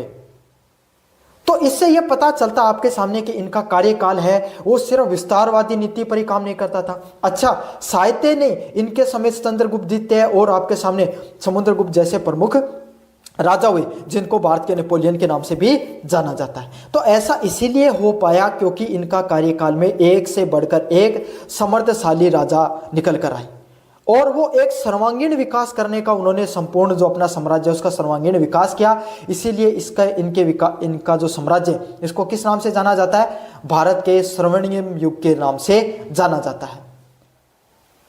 ये उन प्रमुख आपके सामने जो अखंड भारत की आज बात की जाती है, उस अखंड भारत को सबसे पहले समुद्रगुप्त के द्वारा निर्मित किया गया था, जिसमें अफगानिस्तान से लेकर पश्चिम में अफगानिस्तान से इधर आपके सामने म्यांमार तक जो पूर्वी क्षेत्र में, उत्तरी क्षेत्र में आपके सामने तिब्बत जैसे क्षेत्र तक, और दक्षिण में आपके सामने जो श्रीलंका या फिर आपके सामने जो दक्षिण भारत है, संपूर्ण भारत को जीतने का कार्य किनके द्वारा किया गया था, गुप्त राजवंश के द्वारा किया गया था। और सिर्फ ना इन्होंने अपने राजवंश को आपके सामने क्या किया, विस्तारित किया, बल्कि इन्होंने अपने राजवंश को संभाल कर भी रखा। यही इनकी सबसे बड़ी खासियत रही। यद्यपि स्वर्णिम युग शब्द कुछ हद तक आदर्शवादी हो सकता है, लेकिन इस काल में जाति व्यवस्था और स्त्रियों की कुछ सीमाएं थी। फिर भी गुप्त काल की हुई सर्वांगीण प्रगति ने भारतीय इतिहास को ऐतिहासिक व स्वर्णिम छाप छोड़ी है। हो सकता है इनके जो समाज है, कार्य जो इनका राजवंश रहा, इसमें जातिवाद देखने को मिलता था। क्यों भाई? जातिवाद उस समय चरम सीमा पर था, तो इनके कार्यकाल में जातिवाद और महिलाओं पर पाबंदियां इनके कार्यकाल में भी बनी रही। लेकिन इनके कार्यकाल में अगर हम व्यापक दृष्टिकोण से अगर देखने का प्रयास करें तो हमें पता चलता है कि इनके कार्यकाल में सर्वांगीण विकास हुआ, और यही सर्वांगीण विकास है। इसी के वजह से आज क्या होता है आपके सामने, पूरा जो इनके जो गुप्त राजवंश है, इनको क्या कहा जाता है? भारत के स्वर्णिम युग के नाम से जाना जाता है। तो यह था आपके सामने जो आपका सबसे महत्वपूर्ण प्रश्न, गुप्त राजवंश के कला व साहित्य विज्ञान की प्रगति के बारे में बताइए, और इन्हें स्वर्णिम युग क्यों कहा जाता है, इनके कार्यकाल को, इसके बारे में बताइए। अपन ने विस्तार से पढ़ा। कैसा लगा वीडियो जरूर से बताना, चैनल को जरूर से सब्सक्राइब कर देना। धन्यवाद। हेलो बच्चों, मेरा नाम है मोहित और आपका स्वागत है हमारे यूट्यूब चैनल हिस्ट्री चैंपियन में। तो जैसा कि आप जानते हो, आपका जो पेपर होने वाला है जो history of India from beginning to 1200 BC, मतलब प्राचीन भारत का इतिहास का जो पेपर होता है आपके सामने 1200 ईस्वी तक, उससे संबंधित आपके सामने जितने महत्वपूर्ण प्रश्न है उसके बारे में अपन विस्तार से पढ़ रहे हैं। उसका अगला महत्वपूर्ण प्रश्न है हर्षवर्धन के शासन, सेनापति, कला व विद्याओं, जो अलग अलग प्रकार की उनकी जो विद्याएं थी, उसके संरक्षण को मुख्य रूप से आपको क्या करना है? मूल्यांकित करना है। काफी ज्यादा महत्वपूर्ण प्रश्न है, इसके बारे में अपन विस्तार से पढ़ेंगे। इससे पहले आपको क्या करना है? अगर आप कोई पीडीएफ अगर फ्री में प्राप्त करना चाहते हो, जो मैं पीडीएफ पढ़ा रहा हूं, तो आपको क्या करना है? जैसे आप चैनल को सब्सक्राइब करना है, सबसे पहले चैनल को सब्सक्राइब करते लाइक वाला बटन दबाना, और फिर आपके सामने डिस्क्रिप्शन में जो टेलीग्राम का लिंक दे रखा है, उस टेलीग्राम को ज्वाइन कर लेना। वहां पर ये पीडीएफ फ्री में देखने को मिल जाएगी। फाइल वाले सेक्शन में जाकर आप सर्च करोगे हिस्ट्री ऑफ इंडिया, तो यहाँ पर देख बीए फर्स्ट सेमेस्टर आपके सामने देखने को मिल जाएगी। तो ये पीडीएफ देखने को मिल जाएगी। साथ के साथ अन्य वीडियो देखना चाहते हो तो प्लेलिस्ट का लिंक डिस्क्रिप्शन में दे रहा हूँ, वहां से जाकर जरूर से देख लेना। साथ के साथ अगर आप कोई फ्लिपकार्ट मंत्रा से कोई प्रोडक्ट खरीदना चाहते हो तो यहाँ पर व्यू प्रोडक्ट और आपके सामने शॉप वाला ऑप्शन है, इस पर क्लिक करके अगर आप कोई भी प्रोडक्ट खरीदोगे सबसे ज्यादा डिस्काउंट है वो आपको देखने को मिलेगा। चलो शुरू करते हैं अब आपके सामने। पहला प्रश्न आपके सामने, हर्षवर्धन का जो कार्यकाल की बात करें तो हर्षवर्धन है वो आपके सामने 606 ईस्वी से लेकर 647 ईस्वी तक इनका कार्यकाल देखने को मिलता है। हर्षवर्धन है वो आपके सामने पुष्यभूति वंश है, उसके आपके सामने जो प्रमुख आपके सामने क्या रहते हैं? राजवंशों में से उन सभी वंश का एक शासक हुआ था। इसने लगभग आपके सामने आधी शताब्दी तक उत्तर भारत पे शासन किया था, और सबसे कुशल शासकों में से हुआ पुष्यभूति जो वंश है, उस शासकों में से सबसे महान शासक, सबसे कुशल और एक सबसे तगड़े सेनापति के रूप में जाना जाता है, जिसे सिर्फ ना एक अपनी विस्तारवादी नीति के वजह से जाना जाता है, बल्कि उसको जाना जाता है अपनी कला और विद्याओं के संरक्षण देने के लिए भी। मतलब उसने अपने अलग अलग प्रकार की जो कला, उसके सामने जो कला व साहित्य है, उसको भी इसने क्या किया था? संरक्षित करने का कार्य किया था। साथ के साथ इसको एक उदार संरक्षक के रूप में भी जाना जाता है। चीनी यात्री हेवन सांग के यात्रा वृत्तांत और बाण भट्ट की हर चरित्र में उनके शासनकाल के बारे में विस्तारित रूप से पता चलता है। हर्षवर्धन के समय आपके सामने चीनी यात्री हैं, हेनस्यांग है वो अपने भारत देश में घूमने के लिए आते हैं, और तब उस समय हर्षवर्धन के शासनकाल में किस प्रकार के शासन हुआ करता था उसके बारे में बताते हैं। और उसी के शासनकाल में, हर्षवर्धन के शासनकाल में बाण भट्ट है वो वहाँ का क्या हुआ करता था? राज दरबारी कवि हुआ करता था। उसने हर चरित्र लिखी, उसने भी उसके जो शासनकाल है वो किस प्रकार का शासनकाल है उसके बारे में विस्तार से बताया। उस वहाँ से भी हमें कुछ जानकारियाँ प्राप्त होती हैं। आइए आप जानते हैं कि हम एक हर्षवर्धन को एक कुशल शासक के रूप में क्यों जानते हैं, कैसे उन्हें जाना जाता है कि वो एक बड़े महान और एक उदार शासक के रूप में थे। हर्षवर्धन आपके सामने जो हर्षवर्धन है, हर्ष का प्रशासन है जो वो अत्यंत सुव्यवस्थित था। भले ही वो मौर्य जितना, जो मौर्य साम्राज्य उतना जितना उनके जितना केंद्रीकृत नहीं था, बल्कि वह प्रांतों, जिलों व गांवों में विभाजित था। मतलब प्रशासनिक अगर दृष्टिकोण से बात करें तो हर्षवर्धन का कार्यकाल है वो बहुत ही शानदार रहता है। वो उसमें क्या है, उसमें मौर्य जितना केंद्रीकृत मतलब उसमें क्या था, सिर्फ जो सम्राट है उसकी सबसे ज्यादा चलती थी। ऐसा नहीं था ये जो हर्षवर्धन के कार्यकाल में क्या देखने को मिलता था, अलग अलग प्रकार के प्रांत, जिले व गांव में विभाजित कर रखा था और सबके पास अपनी अपनी क्या होती थी, शक्तियां देखने को मिलती थी। वह व्यक्तिगत रूप से प्रशासन का निरीक्षण करता था और अपनी प्रजा के कल्याण के लिए भी कार्य करता था। क्या करता था, जो हर्षवर्धन है समय समय पर औचक निरीक्षण करने के लिए मशहूर था। क्या करता था, गांव में, कभी किसी गांव में उसे लगा कि भाई जो बाजार में भेष बदलकर काफी बार क्या करता था, परीक्षण करने के लिए चला जाता था, या फिर खुद भी आपके सामने कोई प्रशासनिक रूप से जो व्यक्तिगत वहां पर क्या करता था, परीक्षण करने के लिए चला जाता था। तो इससे लोगों की समस्या, उनके कार्यकाल में किस प्रकार से लोगों को समस्या का सामना करना पड़ रहा है, उनके प्रशासन में कहाँ कमियां हैं, कहाँ अधिकारी सही से काम नहीं कर रहे हैं, उनके बारे में उनको विस्तार से जानकारी प्राप्त हो जाती थी। समझ में आ गया आपको। अगले वाला पॉइंट आपके सामने भू राजस्व है। जो हर्षवर्धन है उसके समय आय का सबसे प्रमुख स्रोत कोई चीज थी, वो क्या थी आपके सामने, आय का प्रमुख स्रोत था, वो था वहां का भू राजस्व। भू राजस्व आपके सामने वो आय का प्रमुख स्रोत होता है, जो उपज का कितना था, 1/6 भाग था। कितना, 1/6, मतलब 6 बोरी अगर आपके अनाज की हो तो 1 बोरी आपके सामने हर्षवर्धन ले लिया करता था कर के रूप में। लेकिन वह करों को लेकर न्यायपूर्ण था। मतलब हर्षवर्धन के समय जितने भी जो कर लिए गए वो एक तो 1/6 ज्यादा बड़ा कर भी नहीं था, साथ के साथ बहुत ही व्यवस्थित ढंग से जनता का जो पैसा था उसको उनके न्याय के लिए, उनको आगे बढ़ाने के लिए, जनता की भलाई के लिए भी खर्च किया जाता था। अगले वाला पॉइंट आपके सामने लोक कल्याणकारी कार्य। हर्ष ने अपनी प्रजा के लिए सड़कें बनवाई, कुएं खुदवाए, विश्राम गृह, धर्मशालाएं का बनवाई और औषधालय है उसकी स्थापना की गई। मतलब हर्षवर्धन ने क्या किया, अपनी प्रजा के लिए अलग अलग प्रकार के कार्यों का करने का निर्माण किया, जिसमें इन्होंने कुएं खुदवाने का कार्य किया, विश्राम गृह का निर्माण करवाया, साथ के साथ औषधालय है उसके स्थापना करवाने का कार्य कराया। वह प्रति 5 वर्ष में प्रयाग व महामोक्ष परिषद का भी आयोजन करता था। क्या करता था आपके सामने, प्रत्येक 5 वर्ष में आपके सामने, उनके सामने क्या हुआ करती थी, एक महामोक्ष जो परिषद उसका आयोजन किया जाता था, जहाँ पे क्या, जिससे जो उसका जितना व्यक्तिगत खजाना हुआ करता था उसको दान कर देता था। देखो कितनी बड़ी बात है, जितना पैसा उसके पास जरूरत है उसका पैसा रख लेता था, जितना ज्यादा पैसा उसके पास बच जाता था उस पैसे को वो क्या कर देता था, दान कर देता था। और दान लोगों को सिर्फ पैसे के रूप में नहीं बल्कि लोगों के लिए, भलाई के लिए, लोक कल्याणकारी योजनाओं को कराने के लिए करता था। बल्कि आज के समय की जो सरकार है जो क्या करती है, फ्री बेज देती है, रेवड़ियां बांटती है, उनकी तरह नहीं करता था ऐसे फ्री में पैसे दे दिए, ना ना, क्या करता था, उनकी भलाई के लिए पैसे लगाता था, सड़कों का निर्माण कराता था, कुएं खुदवाता था, साथ के साथ विश्राम गृह के उनके इस कार्यकाल में देखने को मिलते हैं। और उस समिति व परिषद का क्या नाम है, महामोक्ष परिषद के नाम से जाना जाता है, जो उसके समय आपके सामने लगती थी, जिसमें अपना सारा खजाना वो दान कर दिया करता था। धार्मिक सहिष्णुता की बात करें, यद्यपि वह स्वयं शिव का उपासक था और बाद में बौद्ध धर्म का भी अनुयायी बन गया, लेकिन उसने सभी धर्मों के प्रति सहिष्णुता दिखाई और उनको संरक्षण देने का कार्य किया। एक महान शासक की क्या आपके सामने प्रमुख उपलब्धि होती है, एक प्रमुख उसके गुण होता है, वो चाहे किसी धर्म को माने, चाहे वो किसी भी विचारधारा को माने, लेकिन उसकी विचारधारा, उसका धर्म, उसके व्यक्तिगत आपके सामने जो थिंकिंग है वो उसके शासन काल में प्रजा पर थोपने का काम नहीं करता। वो सभी लोगों को समानार्थी रूप से क्या करता है, दिखाने का प्रयास करता है। वो यही बात आपके सामने हर्षवर्धन में भी दिखाई पड़ती थी।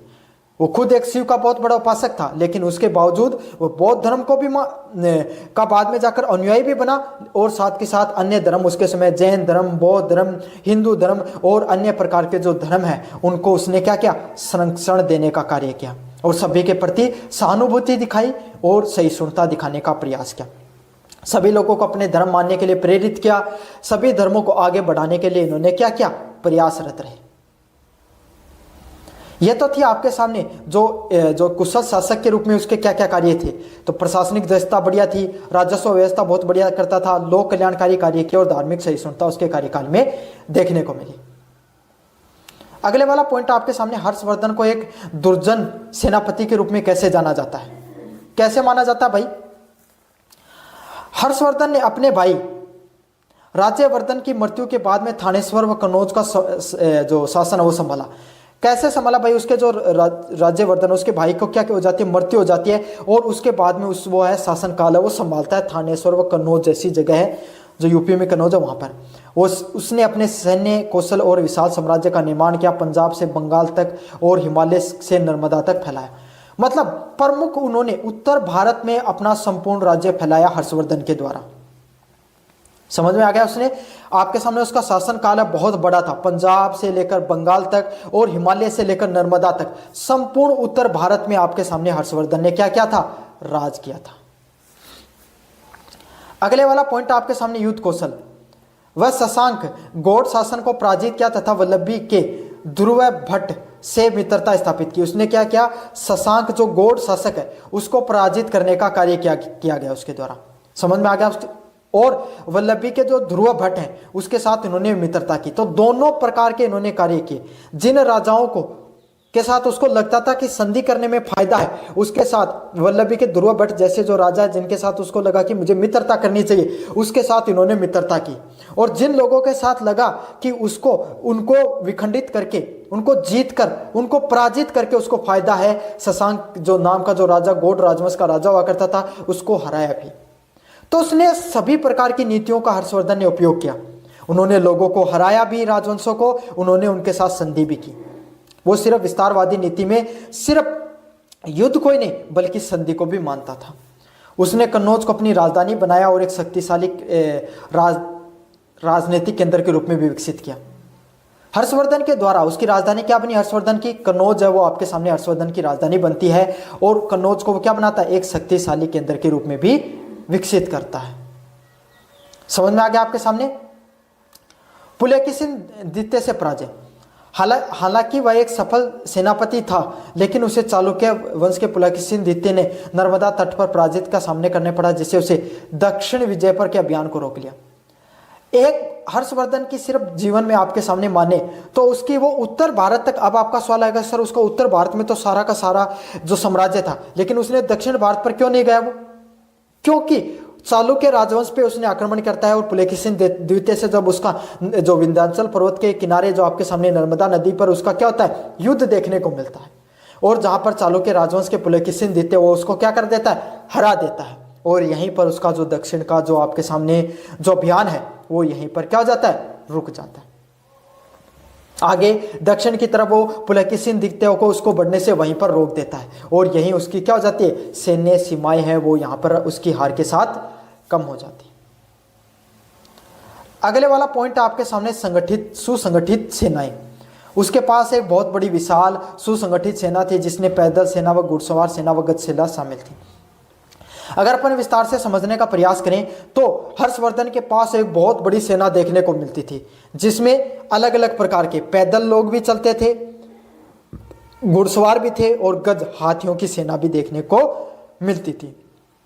तो हर्षवर्धन है वो अपने पास सिर्फ एक प्रकार की सेना नहीं बल्कि सारी की सारी सेना उसके पास थी, एक सुसंगठित व्यवस्थित वो उसके पास एक स्थायी सेना देखने को मिलती थी। इसीलिए वो अलग अलग प्रकार के उत्तर भारत में उसका जो सैन्य अभियान है, सफल सैन्य अभियान करने में वो सफल होता है। क्यों?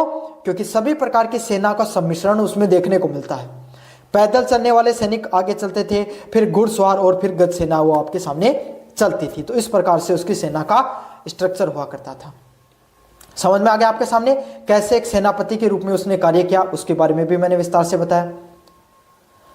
अब अपन पढ़ेंगे आपके सामने हर्षवर्धन की कला व एवं विद्याओं, कौन कौन सी विद्याएं हैं जिसके संरक्षण के रूप में उसने कार्य किया। हर्षवर्धन की बात करें आपके सामने, वह स्वयं विद्वान और लेखक था। हर्षवर्धन है वो स्वयं एक बहुत उच्च कोटि का विद्वान व लेखक था। मतलब हर्षवर्धन की बात करें आपके सामने, एक वो बहुत ही उच्च कोटि का आपके सामने विद्वान व लेखक के रूप में जाना जाता है, उसने क्या किया था आपके सामने, संस्कृत में 3 प्रमुख नाटक प्रियदर्शिका, रत्नावली व नागानंद की रचना की थी। मतलब हर्षवर्धन ने क्या किया था, हर्षवर्धन वो बहुत ही उच्च कोटि का, बहुत ही शानदार विद्वानों में से था। और उसने ऐसे नहीं कि उसके राजवंशों में कोई राजकवि रहा करता था, उसने साहित्य की रचना की। वो खुद भी साहित्यकार था, खुद भी साहित्य की रचना करता था। और उसके द्वारा 3 प्रमुख नाटक है, जिसमें प्रियदर्शिका सबसे प्रमुख नाटक है, रत्नावली व नागानंद भी कुछ प्रसिद्ध है, वो साहित्य की रचना उसके द्वारा खुद की गई। तो समझ सकते हो कि एक वो राजा जिसने इतने सफल अभियान के साथ साहित्य की भी वो रचना किया करता था। समझ में आ गया आपके सामने? कलम और तलवार दोनों को परोक्ष रूप से चलाने में सफल रहा कौन? हर्षवर्धन। अगले वाला पॉइंट है विद्वानों को संरक्षण। उसके दरबार में अनेक महान विद्वान और कवि थे। मतलब अगर अपन बात करें जो हर्षवर्धन, वो खुद एक कवि नहीं था, लेखक नहीं था, बल्कि उसके कार्यकाल में बहुत से अनेक प्रकार के जो लेखक और महान कवि है वो देखने को मिलते हैं। जिसमें प्रमुख रूप से बात करें अपन तो बाण भट्ट हैं, वो उनके राज दरबारी कवि हुआ करते थे, जिनके द्वारा क्या की गई आपके सामने हर्ष चरित्र की, हर्ष की जीवनी और कादंबरी जैसे महत्वपूर्ण ग्रंथों की रचना की गई। तो बाण भट्ट आपके सामने इनके जो हर्ष हुआ करते थे, उनके दरबार कवि हुआ करते थे, उनके द्वारा हर्ष चरित्र लिखी गई और कादंबरी जैसी प्रमुख जो साहित्य ग्रंथ है उनकी रचना की गई। अगले वाला पॉइंट है मयूर, प्रसिद्ध कवि जिन्होंने सूर्य शतक की रचना की। तो उनके शासनकाल में आपके सामने एक मयूर नामक के जो कवि व लेखक भी हुआ करते थे, जिसने सूर्य शतक नामक क्या रचना भी की। अगले वाला पॉइंट है दिवाकर, अन्य विद्वान थे जिन्होंने हर्ष ने संरक्षण दिया। तो तीन, बाण भट्ट, मयूर व दिवाकर, तीन प्रमुख आपके सामने क्या रहे? साहित्यकार रहे, जिन्होंने जो आपके सामने हर्षवर्धन है उसके शासनकाल में काम किया और उन्होंने उनको संरक्षण देने का कार्य किया। अगले वाला पॉइंट आपके सामने नालंदा विश्वविद्यालय का संरक्षण। हर्षवर्धन ने नालंदा विश्वविद्यालय को उदारतापूर्ण संरक्षण और दान किया। मतलब हर्षवर्धन ने क्या किया आपके सामने, जो नालंदा विश्वविद्यालय है उसको क्या क्या संरक्षण किया। एक तो उसमें जो साहित्यकार प्रोफेसरों को लगाने का कार्य किया, साथ के साथ उसको दान दिया, ताकि क्या है जो बौद्ध धर्म है उस पर और अध्ययन हो सके और उच्च शिक्षा पर कार्य किया जा सके। और उनके समय, हर्षवर्धन के समय जो नालंदा विश्वविद्यालय है वो सबसे बड़ी आपके सामने विश्वविद्यालयों में से हुआ करती थी, सबसे प्रमुख विश्वविद्यालयों में से एक हुआ करती थी। यहीं पर आपके सामने उनके कार्यकाल में हिंसांग आता है और हिंसांग चीनी यात्री था, वो हर्षवर्धन के समय घूमकर जाता है। उसने आपके सामने कहाँ पर ज्ञान जो शिक्षा प्राप्त की थी, जो आपके सामने नालंदा विश्वविद्यालय है उसके अंदर क्या किया था, अपनी जो ज्ञान व शिक्षा को प्राप्त करने किया था। समझ में आ गया आपको अच्छे से? अगले वाला पॉइंट आपके सामने कला और स्थापत्य कला। उसके शासनकाल में कई बुद्ध स्तूपों, विहारों, मंदिरों का निर्माण हुआ।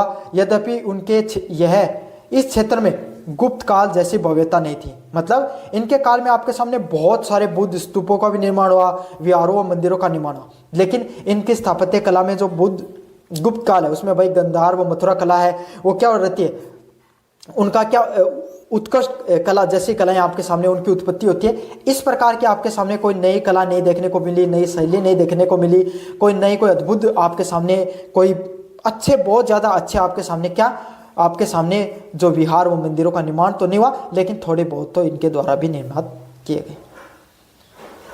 छोटे मोटे मतलब निर्मित किए, बड़े नहीं थे। हर्ष को एक महान विजेता व कुशल जो प्रशासक के होने के साथ साथ साहित्य और कला का उदार संरक्षक भी था। मतलब हर्षवर्धन आपके सामने एक महान विजेता भी था, एक कुशल प्रशासक के साथ साथ आपके सामने साहित्य और कला का सबसे तगड़े संरक्षक के रूप में उसको जाना जाता है। उसने उत्तर भारत के इतिहास में राजनीतिक स्थिरता प्रदान करना और सांस्कृतिक उत्कर्ष है उसके प्रतीक के रूप में उसको जाना जाता है। उसने भारतीय इतिहास के महान शासकों के विशिष्ट स्थान प्रदान है। तो भाई एक आपके सामने हर्षवर्धन के बारे में अपने जितना पढ़ा है उससे आपको क्या पता चला, इतना तो कम से कम आपको समझ में आ गया होगा कि वो राजा हुआ, वो सम्राट हुआ जिसने कलम और तलवार दोनों एक साथ चलाई, जिसने पूर्ण उत्तर भारत पे आपके सामने क्या रहा, राज करने का प्रयास किया। कहीं पर उसका शासन प्रणाली बहुत ज्यादा अच्छी थी, वहीं उसको दक्षिण में पुलकेशिन द्वितीय के चालुक्य राजवंश के पुलकेशिन द्वितीय से हार का भी सामना करना पड़ता है। बहुत अच्छा सेनापति था, लेकिन उसको दक्षिण अभियान में हार का सामना करना पड़ा। दूसरी तरफ उसने क्या है, नालंदा जैसी विश्वविद्यालयों में अपना थोड़ा बहुत अनुदान दिया और उनको संरक्षित करने का प्रयास किया। वहीं उनके समय कोई आपके सामने कोई बड़ी स्थापत्य कला का विकास नहीं दिखाई पड़ता है, दोनों दिखाई पड़ते हैं। इनके समय प्रशासनिक व्यवस्था है वो भी ज़्यादा बहुत ही समृद्धशाली और आपके सामने कैसी थी, आपके सामने बहुत अच्छी थी, जिसमें गांवों तक फैली हुई इनकी प्रशासनिक व्यवस्था देखने को मिलती है। तो ये आपके सामने हर्षवर्धन के शासनकाल में सेनापति, कला और जो विद्वानों का संरक्षण से संबंधित जितने भी जो महत्वपूर्ण पर्सन है उसके बारे में मैंने विस्तार से बता दिया है। कैसे लगा आपको वीडियो जरूर से बताना, चैनल को जरूर से सब्सक्राइब कर देना। धन्यवाद। हेलो बच्चों, मेरा नाम है मोहित और आपका स्वागत हमारे यूट्यूब चैनल हिस्ट्री चैंपियन में। तो जैसा कि आप जानते हो, आपका जो पेपर होने वाला है हिस्ट्री का, इतिहास का, जो history of India from beginning up to 1200 BC, 1200 ईस्वी तक का जो आपके सामने जो भारतीय इतिहास का जो पेपर होने वाला है उससे संबंधित जो महत्वपूर्ण पर्सन है, उसका जो अगला महत्वपूर्ण पर्सन है, चोल के स्थानीय प्रशासन व कला एवं साहित्य के जो क्षेत्र में उनके योगदान के बारे में बताइए। मतलब जो चोल राजवंश हुआ करता था उसके जो स्थानीय प्रशासन का जो कला व साहित्य में क्या योगदान रहा उसके बारे में विस्तार से आपको बताना है, उसके बारे में विस्तार से पढ़ने वाले हैं अपन। तो बच्चों, वीडियो शुरू करें इससे पहले अगर आप ये PDF डाउनलोड करना चाहते हो जो मैं पढ़ा रहा हूँ, तो आपको क्या करना है, सबसे पहले चैनल को सब्सक्राइब करना पड़ेगा। जैसे चैनल को सब्सक्राइब करोगे तभी आपके सामने जो PDF है उसका लिंक, जो प्लेलिस्ट का लिंक है वो डिस्क्रिप्शन में प्लेलिस्ट का लिंक मिल जाएगा टेलीग्राम चैनल का। चैनल को सब्सक्राइब करना पड़ेगा, लेकिन पहले आपको, फिर आपके सामने क्या है, उस प्लेलिस्ट पे क्लिक करोगे। जैसे आप क्लिक करोगे तो आपके सामने क्या देखने को मिलेगा, जो हमारी जो टेलीग्राम चैनल उसका लिंक मिलेगा, और टेलीग्राम चैनल पे जाके आप फाइल वाले सेक्शन में PDF फ्री में डाउनलोड कर सकते हो। तो चलो शुरू करते हैं अपने वीडियो को। और अन्य वीडियो देखना चाहते हो इस पेपर से संबंधित तो प्लेलिस्ट का लिंक डिस्क्रिप्शन में दे रहा हूँ, वहाँ पर जाकर देखने को मिल जाएंगे। और यहाँ पर व्यू प्रोडक्ट और जो शॉप वाला ऑप्शन दिखाई दे रहा है, यहाँ पर क्लिक करके अगर आप कोई भी प्रोडक्ट खरीदते हो तो आपको सबसे ज़्यादा डिस्काउंट देखने को मिलेगा फ्लिपकार्ट व मंत्रा से, जो मैंने टैग कर रखा है। इसके अलावा और कोई प्रोडक्ट भी खरीद सकते हो। यहाँ पर जो इस कोने में आपके सामने जो टैग वाला ऑप्शन है उस पर क्लिक करके खरीद सकते हो। तो अपन अगर पढ़ें, अब प्रश्न की तरफ पढ़े अपन आगे, तो चोल साम्राज्य है वो आपके सामने 9वीं से लेकर 13वीं ईस्वी तक दक्षिण भारत का एक सबसे अत्यंत शक्तिशाली और दीर्घकालीन साम्राज्य था। मतलब चोल साम्राज्य वो आपके सामने 9वीं से लेकर 13वीं शताब्दी ईसा पूर्व तक दक्षिण भारत के एक सबसे बड़े शक्तिशाली व दीर्घकालीन साम्राज्यों में से कौन सा होता है, एक शक्तिशाली साम्राज्य होता है, जो अपने सुदृढ़ केंद्रीय प्रशासन व अद्वितीय स्थानीय स्वशासन व कला व साहित्य के क्षेत्र में अभूतपूर्व योगदान रहता है उसका। मतलब चोल साम्राज्य है वो आपके सामने कहाँ तक देखने को मिलता है, 9वीं से लेकर 13वीं शताब्दी तक। उसमें क्या देखने को मिलता है, उसमें उसका जो शासनकाल है वो पूरा का पूरा देखने को मिलता है। चोल राजवंश आपके सामने दक्षिण भारत का एक सबसे प्रमुख राजवंश में से भी आपके सामने राजवंश होता है, जो, क्योंकि भाई उत्तर भारत के राजवंशों के बारे में मगध साम्राज्य के बारे में पढ़ा, गुप्त साम्राज्य के बारे में पढ़ा, मगध साम्राज्य में अपन ने गुप्त राजवंश के बारे में पढ़ा, फिर अपन पुष्यभूति वंश के बारे में पढ़ा, फिर अपन ने मौर्य वंश के बारे में देखा। तो दक्षिण भारत, ये सभी उत्तर भारत के प्रमुख रूप से राजवंश रहते हैं। दक्षिण भारत के चोल राजवंश है वो सबसे ज्यादा कैसा था, एकदम सुदृढ़ व शक्तिशाली राजवंशों में से एक था। तो इसकी अगर अपन बात करें आपके सामने चोल राजवंश की, चोल प्रशासन सबसे विशिष्ट विशेषता थी कि वह कुशल और विस्तृत स्थानीय स्वशासन देखने को मिलता था। मतलब चोल प्रशासन वो आपके सामने किस प्रकार का प्रशासन देखने को मिलता था, विस्तृत व स्थानीय स्वशासन के रूप में उसको जाना जाता था। विशेषकर ग्रामीण स्तर पर, किस रूप पे, विशेषकर उसको ग्रामीण स्तर के स्तर पे उसकी सबसे ज्यादा क्या हुआ करती थी, पकड़ हुआ करती थी, ग्राम सभाएं हैं। आज के समय जो अपने ग्राम सभाएं, ग्राम पंचायत जो देखते हो वो चोल राजवंश ने बहुत पहले अपने समय ही बना ली थी। और इनकी ग्राम सभाएं हैं, जो ग्रामीण स्तर की जो प्रशासनिक व्यवस्था है वो सबसे ज्यादा मजबूत और सुदृढ़शाली थी, जिसका विवरण आपको कहां पर देखने को मिलता है, उत्तर मेरु जो अभिलेख है उसके अंदर इनका आपके जितने भी जो चोल प्रशासन है उसके बारे में विस्तार से आपको पता चलता है। अगले वाला पॉइंट आपके सामने ग्राम सभाएं। इनकी ग्राम सभाओं की बात करें, सामान्य गांवों की सभाएं जिसे भूस्वामी सदस्य हुआ करते थे, तो इनकी ग्राम सभाएं अलग अलग प्रकार की ग्राम सभाएं देखने को मिलती थी, जिसमें सामान्य गांवों की सभा हुआ करती थी जिसमें भूस्वामी सदस्य हुआ करते थे। मतलब आज के समय जो अपनी गांव की सभा होती है, नॉर्मल जो ग्राम सभा होती है जिसमें गांव के कोई भी लोग बैठकर क्या करते हैं, आपके सामने बातचीत कर सकते हैं, तो उसको किस नाम से जानते थे, चोल साम्राज्य में उर के नाम से जानते थे। किस नाम से, उर के नाम से जाना जाता था। अगले वाला पॉइंट आपके सामने सभा व महासभा। अग्रहार ब्राह्मणों को दान किए गए गांवों की सभा जो अधिक शक्तिशाली व संगठित होती थी, जिसका सदस्य पेरू मक्कल कहलाते थे। मतलब आपके सामने कैसा क्या देखने को मिलता था, ब्राह्मणों को दान की जाने वाली जो आपके सामने जो क्या हुआ करती थी, आपके सामने जो जो जगह होती थी, ग्राम जो गाँव को जो ब्राह्मणों को जो दान की जाती थी जगह, सभा और महासभा के नाम से जिनको जाना जाता है, वो सबसे अधिक शक्तिशाली व संगठित होती थी, जिसके सदस्य कौन होते थे, पेरू मक्कल है वो इसके प्रमुख सदस्य हुआ करते थे। समझ में आ गया आपके सामने। तो ब्राह्मणों को दान की गई वाली जमीन जहां पर आपके सामने जो सभा होती थी उसको सभा व महासभा के नाम से जाना जाता था चोल साम्राज्य के अंदर। अच्छे से याद कर लेना, उर में सामान्य गांव के लोग, सभा व महासभा में कौन, ब्राह्मणों को दान दी गई जमीन जिसपे जो लोग राज करते थे, ये सभी सबसे ज्यादा शक्तिशाली लोग हुआ करते थे। समझ में आ गया। ये भाग लेते थे, इनको क्या किस नाम से जानते थे, सभा को सभा या महासभा के नाम से, और इनको पेरू मक्कल के नाम से भी जाना जाता था। ये जो ब्राह्मण होते थे जिनको जमीन दान में मिलती थी राजवंशों के द्वारा। अगले वाला पॉइंट है नगरम। नगरम क्या है, व्यापारिक नगरों की सभा जिसमें व्यापारी और शिल्पी सदस्य हुआ करते थे। मतलब अलग अलग प्रकार के जो व्यापारिक नगर हैं उसमें जो सभा देखने को मिलती थी जिसमें व्यापारी और जो शिल्पकार से संबंधित जो सदस्य हुआ करते थे उसको किस नाम से जाना जाता है, नगरम के नाम से जाना जाता है। किस नाम से जाना जाता है, नगरम के नाम से जाना जाता है। जो अलग अलग प्रकार के व्यापारिक जो नगरों की सभा हुआ करती थी, व्यापारी व शिल्पियों के सदस्य देखने को मिलते थे। अगले वाला पॉइंट आपके सामने समितियों द्वारा कार्य। ये तो थी आपके सामने सभाएं। जो चोल राजवंश है उसमें सभाओं का बहुत बड़ा योगदान था। चोल राजवंश में आपके सामने जो ग्रामीण पद्धति है, ग्रामीण पद्धति सबसे ज्यादा मजबूत और सुदृढ़ पद्धतियों में से थी। समझ में आ गया आपके सामने। अब इनके शासनकाल में किस किस प्रकार की समितियां देखने को मिलती थी।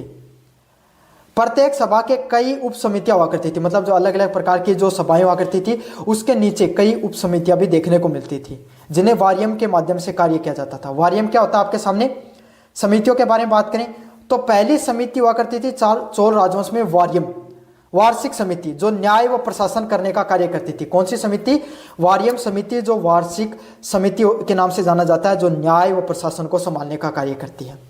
अगली कौन सी है, एरियम। एरियम कौन सी है, जो तालाब व सिंचाई समिति। एरियम कौन सी समिति हुआ करती थी, जो आपके सामने तालाब व सिंचाई समिति हुआ करती थी, जो किसका काम करती थी, कोई तालाबों के निर्माण से संबंधित कार्य, सिंचाई प्रणाली को सुदृढ़ रूप से लागू करने का कार्य, वो किसके द्वारा किया जाता था, एरिवारियम समिति के द्वारा किया जाता था। समझ में आ गया आपके सामने। अगला है तोट्टावारियम। तोट्टावारियम कौन सी हुआ करती थी, जिसमें उद्यान समिति। तोट्टावारियम ऐसे मतलब तोते से याद कर लो, तोते कहां पर होते हैं, उद्यानों में, बगानों में, बगीचों में। तो बगीचों की देख रेख करने के लिए, उनके उद्यानों का निर्माण करने के लिए कौन सी समिति होती थी, तोट्टावारियम समिति हुआ करती थी। अगली समिति की तरफ अपन बढ़े, पौनवारियम। नाम से पता चल रहा है आपको सामने कैसी समिति है, श्रवण समिति। पौनवारियम आपके सामने कैसी समिति होती थी, आपके सामने जो श्रवण मतलब आभूषण से संबंधित, आपके सामने सोने को, खाद्यान्नों के, दक्षिण भारत में सोना निकलता था कर्नाटक में, तो उसको संभालने के लिए या फिर खजाने में कितना सोना आया कितना गया उसको संभालने के लिए कौन सी समिति, श्रवण समिति हुआ करती थी। अगले वाला पॉइंट है न्यायवरियम। जो न्याय को संभालने के लिए कौन सी समिति हुआ करती थी, न्यायवरियम समिति है वो कार्य करती थी। समझ में आ गया। तो सभाएं और समिति प्रमुख हुआ करती थी चोल राजवंश के अंतर्गत। अगला सदस्यों का चुनाव करना। जितने भी जो सदस्य हुआ करते थे उनको लॉटरी द्वारा चुनाव किया जाता था, कुंड वाले प्रणाली द्वारा। मतलब एक गड़ा रख दिया, उसमें सभी के नाम रख के उसमें रख दिया, और एक एक करके कोई व्यक्ति है, प्रतिष्ठित व्यक्ति है, सम्राट है, वो क्या पर्चियां खुला करता था उनकी, जिसमें उनके लिए योग्यताएं निर्धारित थी। हर कोई भाग नहीं ले सकता था इनके अंदर समितियों का अध्यक्ष बनने के लिए।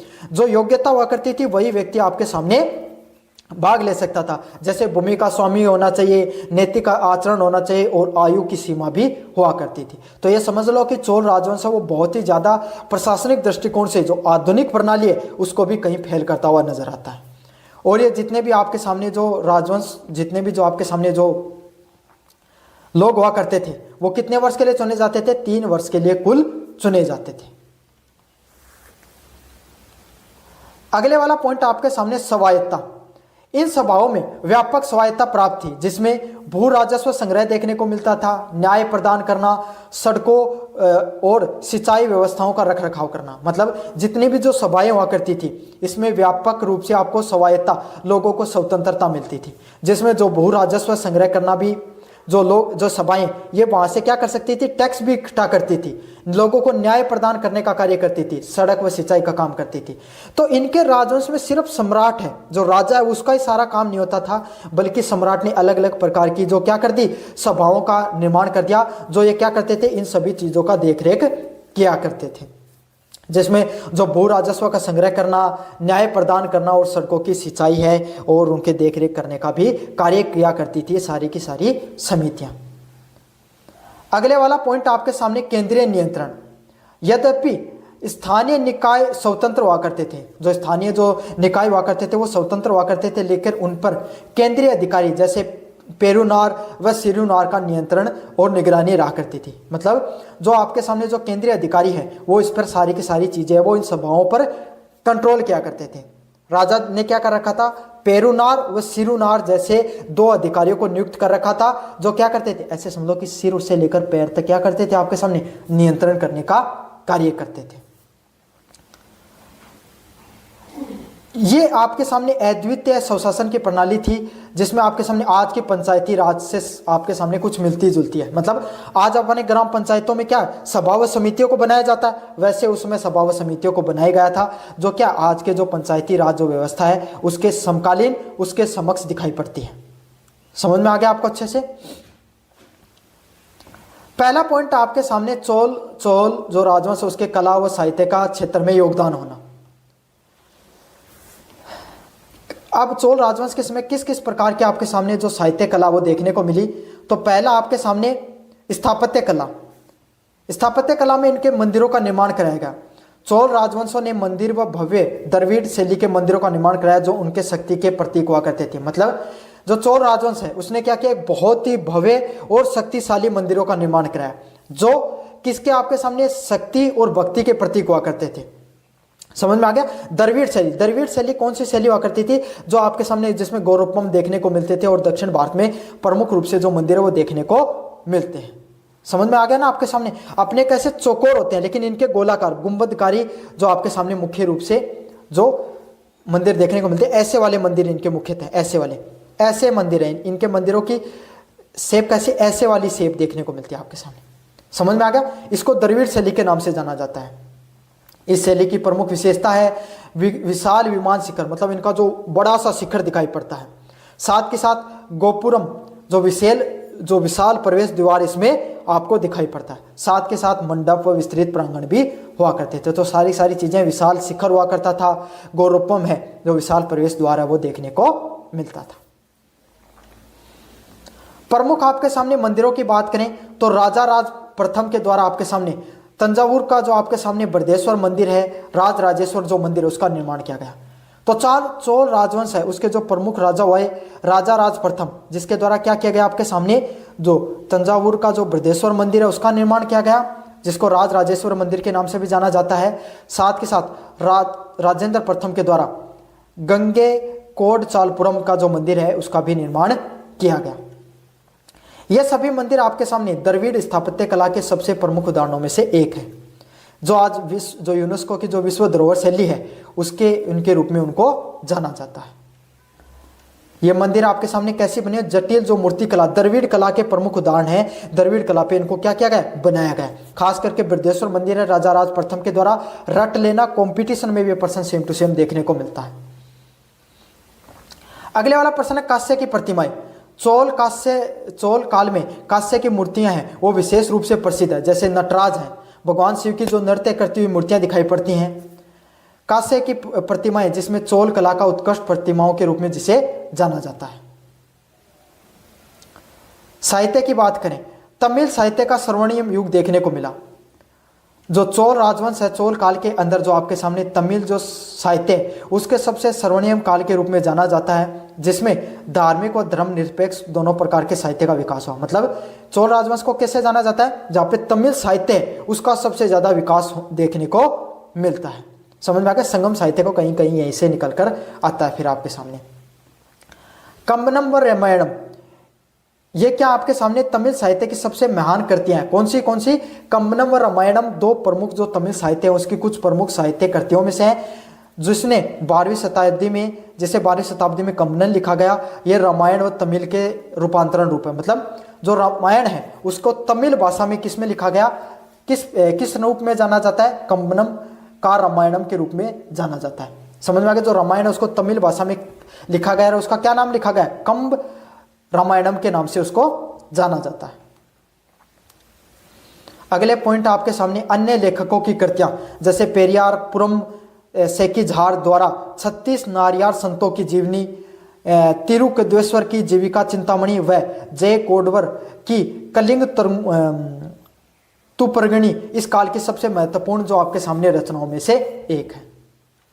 अगले वाला पॉइंट आपके सामने धार्मिक साहित्य, शैव भक्ति, नारियार व वैष्णव भक्ति, जो आलवार जो आपके सामने संत है उनकी कविताएं व गीतों का संकलन देखने को मिलता है। तो इसमें आपके सामने शैव भक्त और जो शिव को मानने वाले वो शैव भक्त कहलाए, जो विष्णु भगवान को मानने वाले वो अलवार या फिर के नाम से जाना जाता है। विष्णु भक्ति को अलवार के नाम से भगवान विष्णु को मानने वाले, और शिव भक्तों को नारियार के नाम से जाना जाता है। दो अलग संप्रदाय हैं आपके सामने दक्षिण भारत के अंदर, और इनके जो इनके संत हैं इनके कविताओं गीतों का संकलन देखने को मिलता है जो चोल साम्राज्य के अंतर्गत। तो ये था चोल साम्राज्य, जिनके शासनकाल में आपके सामने सारी की सारी जो प्रशासनिक, साहित्यिक और जो व्यवस्थाएं हैं वो देखने को मिलती है। विस्तार से पढ़ा अपने सभी चीज़ों को। कैसा लगा वीडियो जोर से बताना, चैनल को जोर से सब्सक्राइब कर देना, अपने दोस्तों को जरूर से शेयर करो। धन्यवाद।